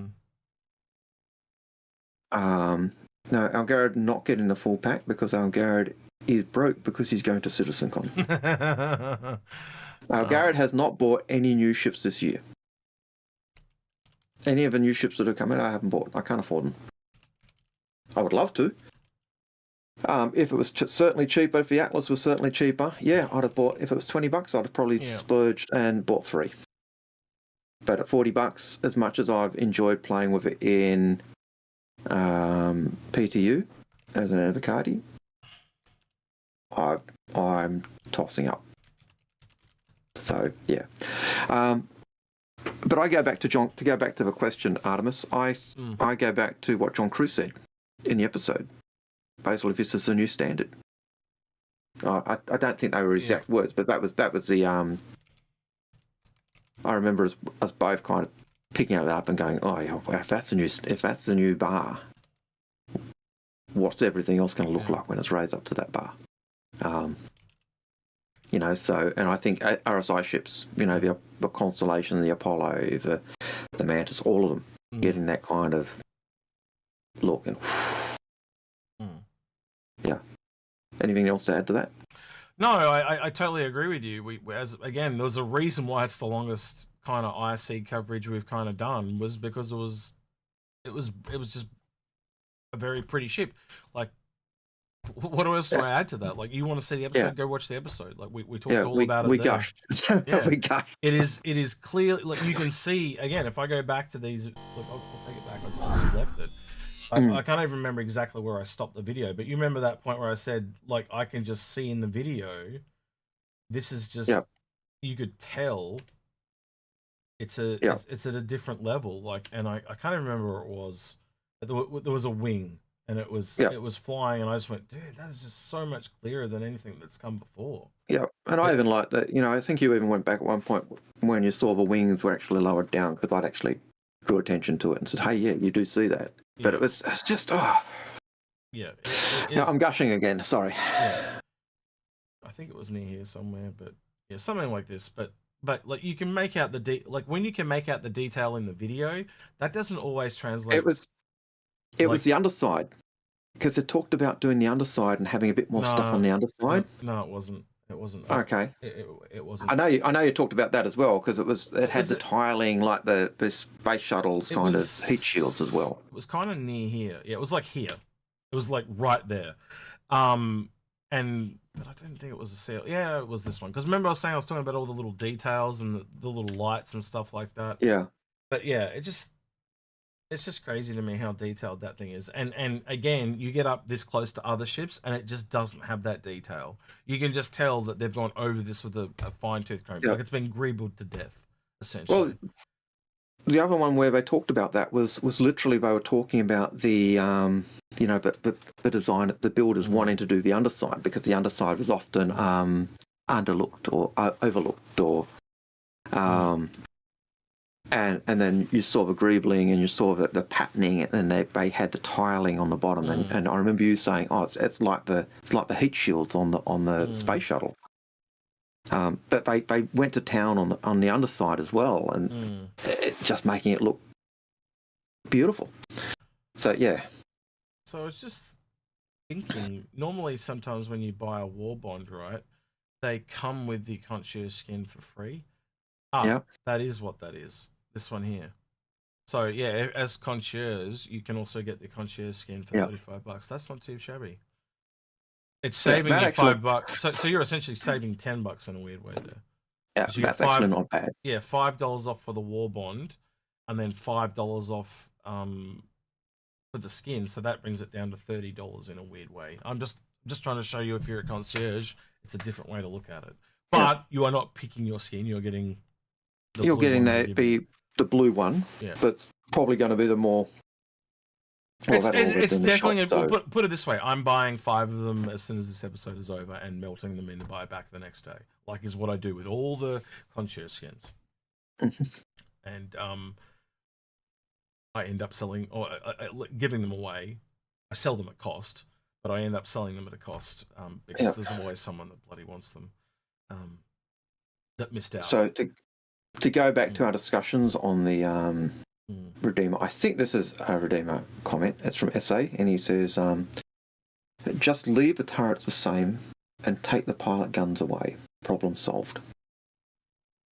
So leave them size 5s and take the pilot guns away. You know, strangely, I don't have a problem with that. I really don't. You know, it certainly goes with what I said. You know, I'd say the same for the Connie. Reduce the Connie's size 5s or size 4s, whatever you want to put on them, or reduce the Connie's size 5 guns on the nacelles, and increase the turret gunners' guns. Yeah. But here's the other thing too: with the maneuverability, the pilot might actually be able to get guns on target now. Yeah. So he might. And it's going to be really hard. Yeah. It's just really hard to visualize and compare. But I think the whole role of the ship has changed. It's become more of a pilot is the one doing getting all the glory, and the turret gunners are there going, twiddling my thumbs. And that's the thing. Frustration I find with a lot of those ships. Yeah, it's kind of moved from offensive to defensive in a weird type of phrase. But I think and here's the weird thing. Like, it's currently a long-range version, but I think it's more tailored now like the Perseus, you know how it was defensive and short-range? I'm seeing that now more than I'm seeing the offensive version. So, yeah. Another Lucky Charms. All right. Mystic is set with the blue Atlas. Who's next, lol? You want to do another one? Who wants to do another one? Agrid, do your question, Agrid. Okay. So do my yours. question. And you're getting this is for one of these, by the way. Kindly donated by Lucky Charms. So because Lucky Charms is awesome. Yep. So, in what way? In a 6 degrees of separation type question, in what way is Star Citizen linked to Buffy the Vampire Slayer? In what way is Star Citizen linked to Buffy the Vampire Slayer? That is a very big jump, Algared. Whoa. Yep. No, I did Not a big it. jump. I did it. But It's that not a is big jump. That's almost evil. I know. I told you. It's less jumps. It's only 2 or 3, but yeah. Well, I see how you've done. I see how you've done it, but there's probably one in there that I'm missing. But I saw how you did it. So how is Star Citizen linked to Buffy the Vampire Slayer? I'm in just a curious. 6 degrees of separation. I'm just curious which ship you did it through. I didn't do it for any ship. No, I meant in. Oh, I thought you would have done an in-game one, but you didn't. Okay. No. Right. No ship. So how many steps are you looking for? Just to make. Let's see. You could do it in one, in a sense, but more likely two. Well, you would have Star Citizen, that, and that. Yeah, it's 2 steps. You're essentially looking for you're looking for the middle one. So you got the 2 final objectives. You've got. So what did you say? What it was? Buffy the Vampire Slayer. Buffy the Vampire Slayer and Star Citizen. Yeah, there are 3 steps besides Star Citizen. There are 3 those steps. 2. Yeah. I can do one, but No, because you've got. I got Star Citizen, Buffy the Vampire Slayer, one in the middle. Yeah, but then you've got show, person, show. Yeah. So it's 3 steps. Show, person. So. Yeah. Either end, you've got Star Citizen, Buffy the Vampire Player, and then you've got show, person, show. Yeah. Yep. So yeah. So anyway, if I can get that. No. I don't believe Sandy did star. Yes, I don't believe Sandy did guest star in an episode. Blam Smith got it. What did they say? He's actually got more steps than required. We'll read it. It's in Twitch there. Blam Smith. Yeah, but I can't read the Twitch because it's so bloody small. Well, then read it. Didn't you have your iPad open? Or no, because it wouldn't open. So it says Josh Whedon, Firefly, freelancer. No. Well, actually, I agree with him. I think he's got it because no. How can you tell me what the answer to my question is, X? I'm sorry, no. Well, unless you're looking for the movie instead of the TV show. Sorry. Buffy the Vampire Slayer 2. Mm-hmm. Josh Whedon. No. It's nothing to do with Josh Whedon. Oh, Buffy the Vampire Slayer to Star Citizen, and Daft Digit is on the right track. What's Daft Digit say? Yep. Where's Daft Digit? Which one's he in YouTube? He says Wing Commander. You're on the right track. Oh, you went through Wing Commander. Yeah. And how do they relate? Okay, no, I didn't have it then. So I'm like, because what I had, right? So I'll tell you what I had. So obviously I'm wrong. So I had Star Citizen, and then I had Serenity or Firefly because they're space games, and I thought you were going through a ship like Freelancer or the Con or something like that because the ships are kind of the same. Then Josh Whedon, who then made Buffy the Vampire Slayer. I could see that, but no, that wasn't what I was saying. It is to do with a cast member, yes. Shit, then I don't. A cast member? It's in Buffy the Vampire. Cast member for both. Cast member on Buffy the Vampire Slayer and cast member in Wing Commander. I can't think of one that's in both. I can't. Okay. Don't tell us because someone's got to figure it out. Chris got it. Oh, Chris in YouTube, Freddie Prinze Jr. is married to Sarah Michelle Gellar. Freddie Prinze Jr. was yep, that's a good connection, man. I didn't get that one. Chance in the hero in Wing Commander, who also mixes. He's married to Sarah Michelle Gellar, who was Buffy, and Do you know Chris what is also in Wing Commander, and boom. Do you know what we need to call this if we do this again? Connecting the dots, because that's essentially what this is. Connecting the dots. Yep. Well done, Chris. Good job connecting the dots. Well done, Chris. Yeah, reach out to Lucky Charms via Discord. If you want to make it easy, you can jump on the Discord and just jump into voice chat, and Lucky Charms will jump in there. I noticed them down in there earlier sorting it out. So if you jump in the Discord, jump into general voice, and Lucky Charms will meet you there, or you can work it out between you. And if you want to stretch that even further, Freddie Prinze Jr., as was said, played Christopher Blair, who was also the character that I think Mark Hamill was in the original Wing Commander type episodes. So you kind of had that. Oh, yeah. Okay. Yeah. And Chris originally wanted to use that, use Mark and John Rhys Davies in the movie, but the producers at the time pushed the idea to use the up-and-coming young stars. So yeah, sorry, Blandsmith, I thought you had it, but clearly I was bloody wrong. So yeah. Artemis, no, Freddie Prinze Jr. is not in Star Citizen, but he was in Wing Commander. Well, it was Algared's question. I don't get to pick the winner. It was Algared's question. I didn't even know the answer. Like, Algared knew my answer, but I didn't know his. So that's what made it interesting. Yes and no. I didn't know, because we both started at the same point, but in terms of your one, you went down to the Zeus, whereas I went the F8 Lightning, which you were saying nerfs, with the nerf that the Redeemers got, kind of put them against each other, and Akka Dakka being the shooting of, going full circle. So it shows different paths. So again, it was interesting then.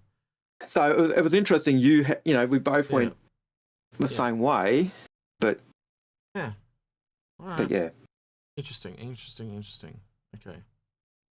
All right. So that's why my links were so short, because of the. So appreciation to Lucky Charms. Thank you for that.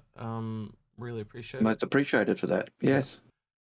We are down to, we're actually past time now, so I am going to close off the bot, but we've now got 6 questions, so we're going to go through real quick, or a few that snuck through that aren't question. Oh, it's SA telling people how to do questions. So Steak or Stick. Yep.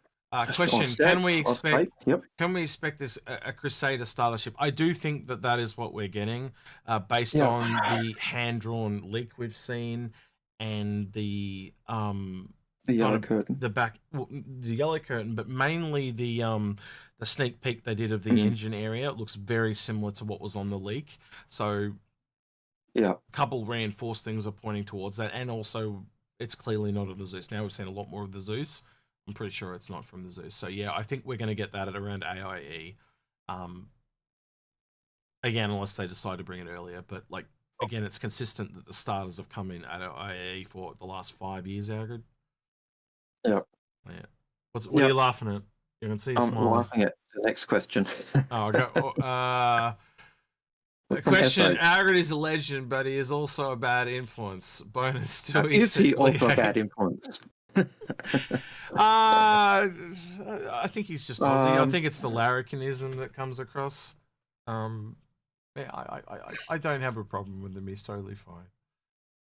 So, I'll put it this way: I think I think I'm the bad influence. He tries to be a good influence. Well, I think he's I pull him to my level. Ship purchasing. I think he's talking. I'm thinking he's talking ship purchasing, because I'm a bad influence in making people buy ships. Yeah. And the reason I think that is, do we secretly hate yet envy him? And I can't think why you'd envy me apart from the fact that I've got. I'm just looking back through. John Ski didn't actually re-ask his question after SA told him how to do it, so I'm just curious to see what his question was. I wonder if anyone could pull out a chat for me. I don't know how long ago that was. It's in the last. SA, if you're there, what was John Ski's question? What was the original? Yeah, just message it to me on Discord, because I've turned the bot off. Or chuck it in chat. We'll see if you chuck it in chat, SA. But if you can give us the gist of what he was trying to ask. There were some random guesses there. By the way, Chris, Lucky Charm, the winner was Chris from YouTube chat. Yeah. So he said Freddie Prinze Jr. married Sarah Michelle Gellar. Yep. And that was basically the link. Yep. Sorry, were you talking to Lucky Charms then, or? Yeah. Yep. So he's working it out. Cool. Right. No worries. Ryan E says, "What are your thoughts on the Andromeda versus Phoenix?" Well, I'll let you go first on this. I think the Phoenix is a piece of hot garbage. Yeah, but don't go too far in the rant. That's it. I think the Phoenix is a piece of hot garbage compared to the Andromeda. Yeah. All the things the Phoenix was said to have, it doesn't have, and the Andromeda still does it. Overpromise, underdelivered would cover it for me, wouldn't it? Yeah, absolutely. I had an opportunity to buy the upgrade for the Phoenix when it dropped at $125, and those things go for a shitload right now. And I kind of wish I'd brought one and put it in buyback at the time, but I passed on it because I just went, it's not better than the normal Andromeda. And I'd still, to this day, look at a base variant of a ship and try to argue at the very minimum it's not a sideways upgrade. Right, I almost concede almost all of them are downgrade. The only one that kind of goes up at all is the Aquila, and that's because it adds the rover to make up for its kind of downgrade. The Andromeda is still the best all round in my opinion, and I have no doubt the Phoenix will kind of match it in guns and stuff. But you lose more than you gain, and the fact, and it gets bigger footprint as well. The fact that the Phoenix. Back in the day was the same footprint size, but it was supposed to have the bigger power plant, bigger weapons, more size 2 missile than the Andromeda, a third point defense turret, plus the links, plus the P-72. That was why it was priced so much. Are you still kind of liking the idea of what, I can't remember if you said yes or no, I'm trying to remember, when I said separate the Phoenix. It's a whole new ship. I could the Buccaneer treatment. The Buccaneer treatment, as I called it. Yeah, I could see it's one way to solve it, because I can't work out where the third turret goes. The only place I could think of putting the third point defense turret is literally knocking off the tail and putting it literally as a tail gun. I can't think of anywhere else to go because the engines are supposed to move together. It doesn't have the extra power plant or the larger power plant. It doesn't have the bigger guns. It doesn't have. There's just so much that was promised. It doesn't have better. It's supposed to. It was once described as a James Bond armored car. It's not even that. And if you're making a luxury variant, it's got to be like the Origin ships, luxury from go to woe, not just this section. We just. That's almost like glamping or something like that, where you're going glamping in a Honda Civic or like the shittiest car you can imagine, but then it's towing this immaculately diamond encrusted. It just doesn't make any sense. And if I did want to do it as just that plug-in section, you wanted to make sure that the luxury guests were not going to be interfered with by the grubby crew, or need to go mix with the grubby crew, and unfortunately, they do, and it's just. Chris, Chris doesn't have a Discord account. What is wrong with you, Chris? No offense, but like, if you got to create an account to do it though, maybe just send me an email. I don't want you to have to go on Discord if you don't want to. So if it's too much trouble, Chris, let us know and we'll work around that for you, because I'm not going to force someone into Discord. It's just that. Every person I know uses Discord. It is, and again, not that we've forced it to be that way, but we've got a fairly big, very healthy. Lemming, how would you? Oh, Lemming's left. But it's just a very healthy Discord with lots of discussion on the game. And I'm not a big forum-y type person myself, but there is just so much discussion going on there. It's kind of crazy. And it's always. Very rarely do we have flare-ups, and generally, again, me and Algared kind of let the mods do their own thing, and we break tires. I think that's how I'd probably see it, Algared, wouldn't you? Yep. But Lemming can talk to that better than us. Lemming, if you're still there, come back and tell us about the Discord, if you wouldn't mind. I think certainly the only time we really interfere with the mods is if they're discussing who should get banned, and if I look over what's been said, and I usually ban. Yep. Well, yeah, Cobra did make the connection, but he's obviously been watching on a delay and then typed it in. You got it all right, bro. You were right on the money, but you're about, I don't know, half an hour late. But good job, Cobra 9 Delta. He's just typed in chat for those that are listening. ACDC, Thunderstruck, Thunderbolt, weapon of Zeus. He didn't type God, but he should have typed Zeus the God and then Zeus the ship. Yeah. But that is the case. Actually, it is five steps. Actually, everything in it, because you do have to go Thunderbird.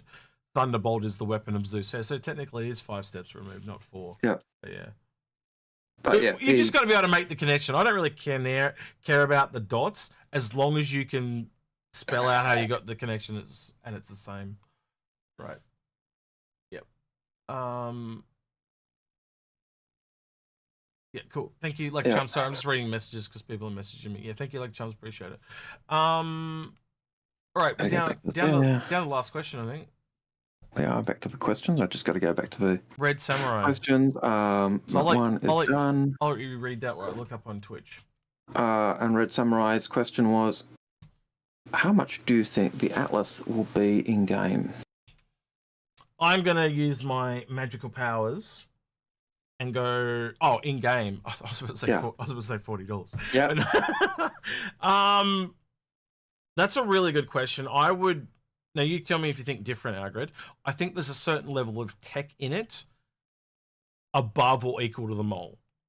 Because it's slightly smaller, but then you've got the walking, but it's slower.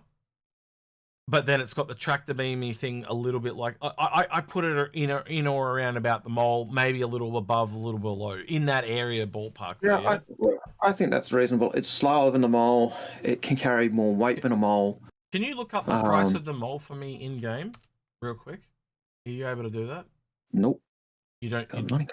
You can't do that. Your fingers broken? No. Hey. Your fingers my fingers are broken. Mule in-game price. Star Citizen, and then I'll cut it over the browser. Oh shit! Did I hit the wrong button? I did hit the wrong button. I bet you I did. No, I didn't. All right, cool. Loading. Is it even an in-game? I don't even think it's even available in-game yet. All right, so technically it's not 1 SCU either. It's 2. You can carry 1 on the front, 1 on the back. So this is already wrong. And it's not in-game there's yet. also the 4 little boxes on the side. So you actually have the quarter boxes as well. So I think you can actually get 4 small little carry boxes plus the big box plus in the front and 1 at the back. So from memory. No, it's just 1 SCU at the front, 1 SCU at the back. Or 1 at the front, 1 at the back. That's it. So it's not available in game yet. So that is interesting. And that thing came out a year ago. Yeah, that's really weird. Why isn't that available in game? That is weird. That really should be available in game by now. But the Vulture also took 12 months to 12 months to come in. So yeah, I can't imagine it's going to be very much. I'd probably looking at the Rock for comparison and then going down from there. And the last thing I remember, the Rock was like 75, unless it's gone up in price. Let's look at that real quick. Just while I'm Rock in-game price Star Citizen. Yeah, we're doing this shit live as we always do. Right, Rock. There's the Rock. There's the Rock. Which one is it? So, now it doesn't have the in-game price. Typical.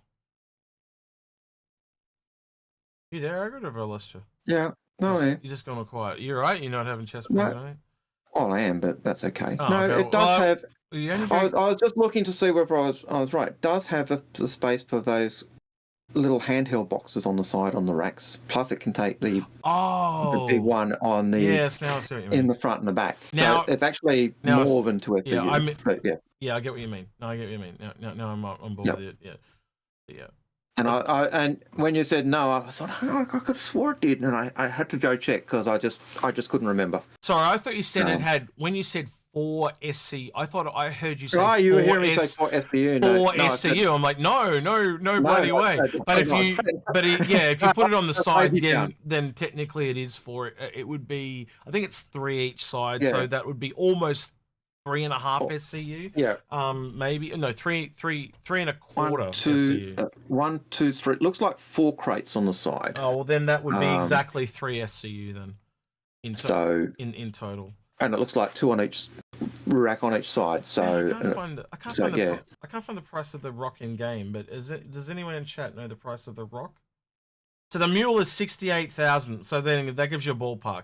So let's just say 70k in game, and that is pretty attainable pretty quickly. Like, to give you the really low hanging fruit hauling missions, they're 5k. They quickly go up to like 13k. So you're talking like 7 missions, and you'll be able to buy one in game. And again, they're usually pretty. That's on safe. That's on starter ships. So yeah, and Go ahead, Adrian. I was just going to say, you do the Red Wind delivery missions, and you know that's half a dozen missions of those to really get to that point. It is fairly easy to do. So so around that ballpark, 60 odd thousand sounds good. Sounds reasonable. I'm really confused at what I'm saying right now, but I won't say anything. I'll tell you after. All right, I need to go back to Twitch and look who to raid. Right. Yep. I got totally distracted there. Nice job. That's okay. Okay. Looking. Oh, I got Paul. We can go raid Paul. Looks like he's just kicked off. I think we've got to raid Paul. We haven't raided Paul in a long time. Ask Paul what he likes about the changes to Redeemer. The Redeemer. Do they love what they did to his favorite ship? It also means we can probably raid you on YouTube as well. I'll have to switch that over though, because as you guys have heard us complain about it, it's a lot more difficult. Pub. All right, so getting that one ready on Twitch. Editing this one on YouTube's. And they're telling us just in YouTube that the rock is 103,000. So yeah, again, it gives you a ballpark though. Yeah. So I would argue somewhere between 50 to 100k. Yep. I think that'll be due. The Mule's 68, the rock is 103, and the DS is 141. So that gives you a a good ballpark for where the Atlas will be. Yeah, cool. All right, I've set YouTube up, so there'll be a redirect button that appears in the chat thing over here if you want to go over and join Paul. So everyone on Twitch, say goodbye to YouTube. YouTube, say goodbye to Twitch. Thanks for joining us again, guys. Twitch. Been a great stream as usual. Have a good one. Indeed. Don't forget the shirts if you want to help us out with that, because that's coming from the community. That's not just us. But yeah, appreciate it. All right, see ya. And they're going now. We can talk about them behind the back. Right. All right, well then, don't forget to some of them might actually be here. Like, subscribe, ring that notification bell, and thank you to everyone that went the extra mile on Patreon at the end of the video. Indeed. Special thank you to Lucky Charms for the 2 giveaways for the Atlases. Really appreciate it. Thanks above and beyond, and all the super chats. Other than that, look forward to we'll have a show on the weekend. Don't know what's going to be yet. We'll make it up as we go along as usual. Anything else you want to add, Algared? No, that's pretty much it. All right. Take care. He's been Algared. He's been Execute. And we're out of here. Take care. See you, citizens.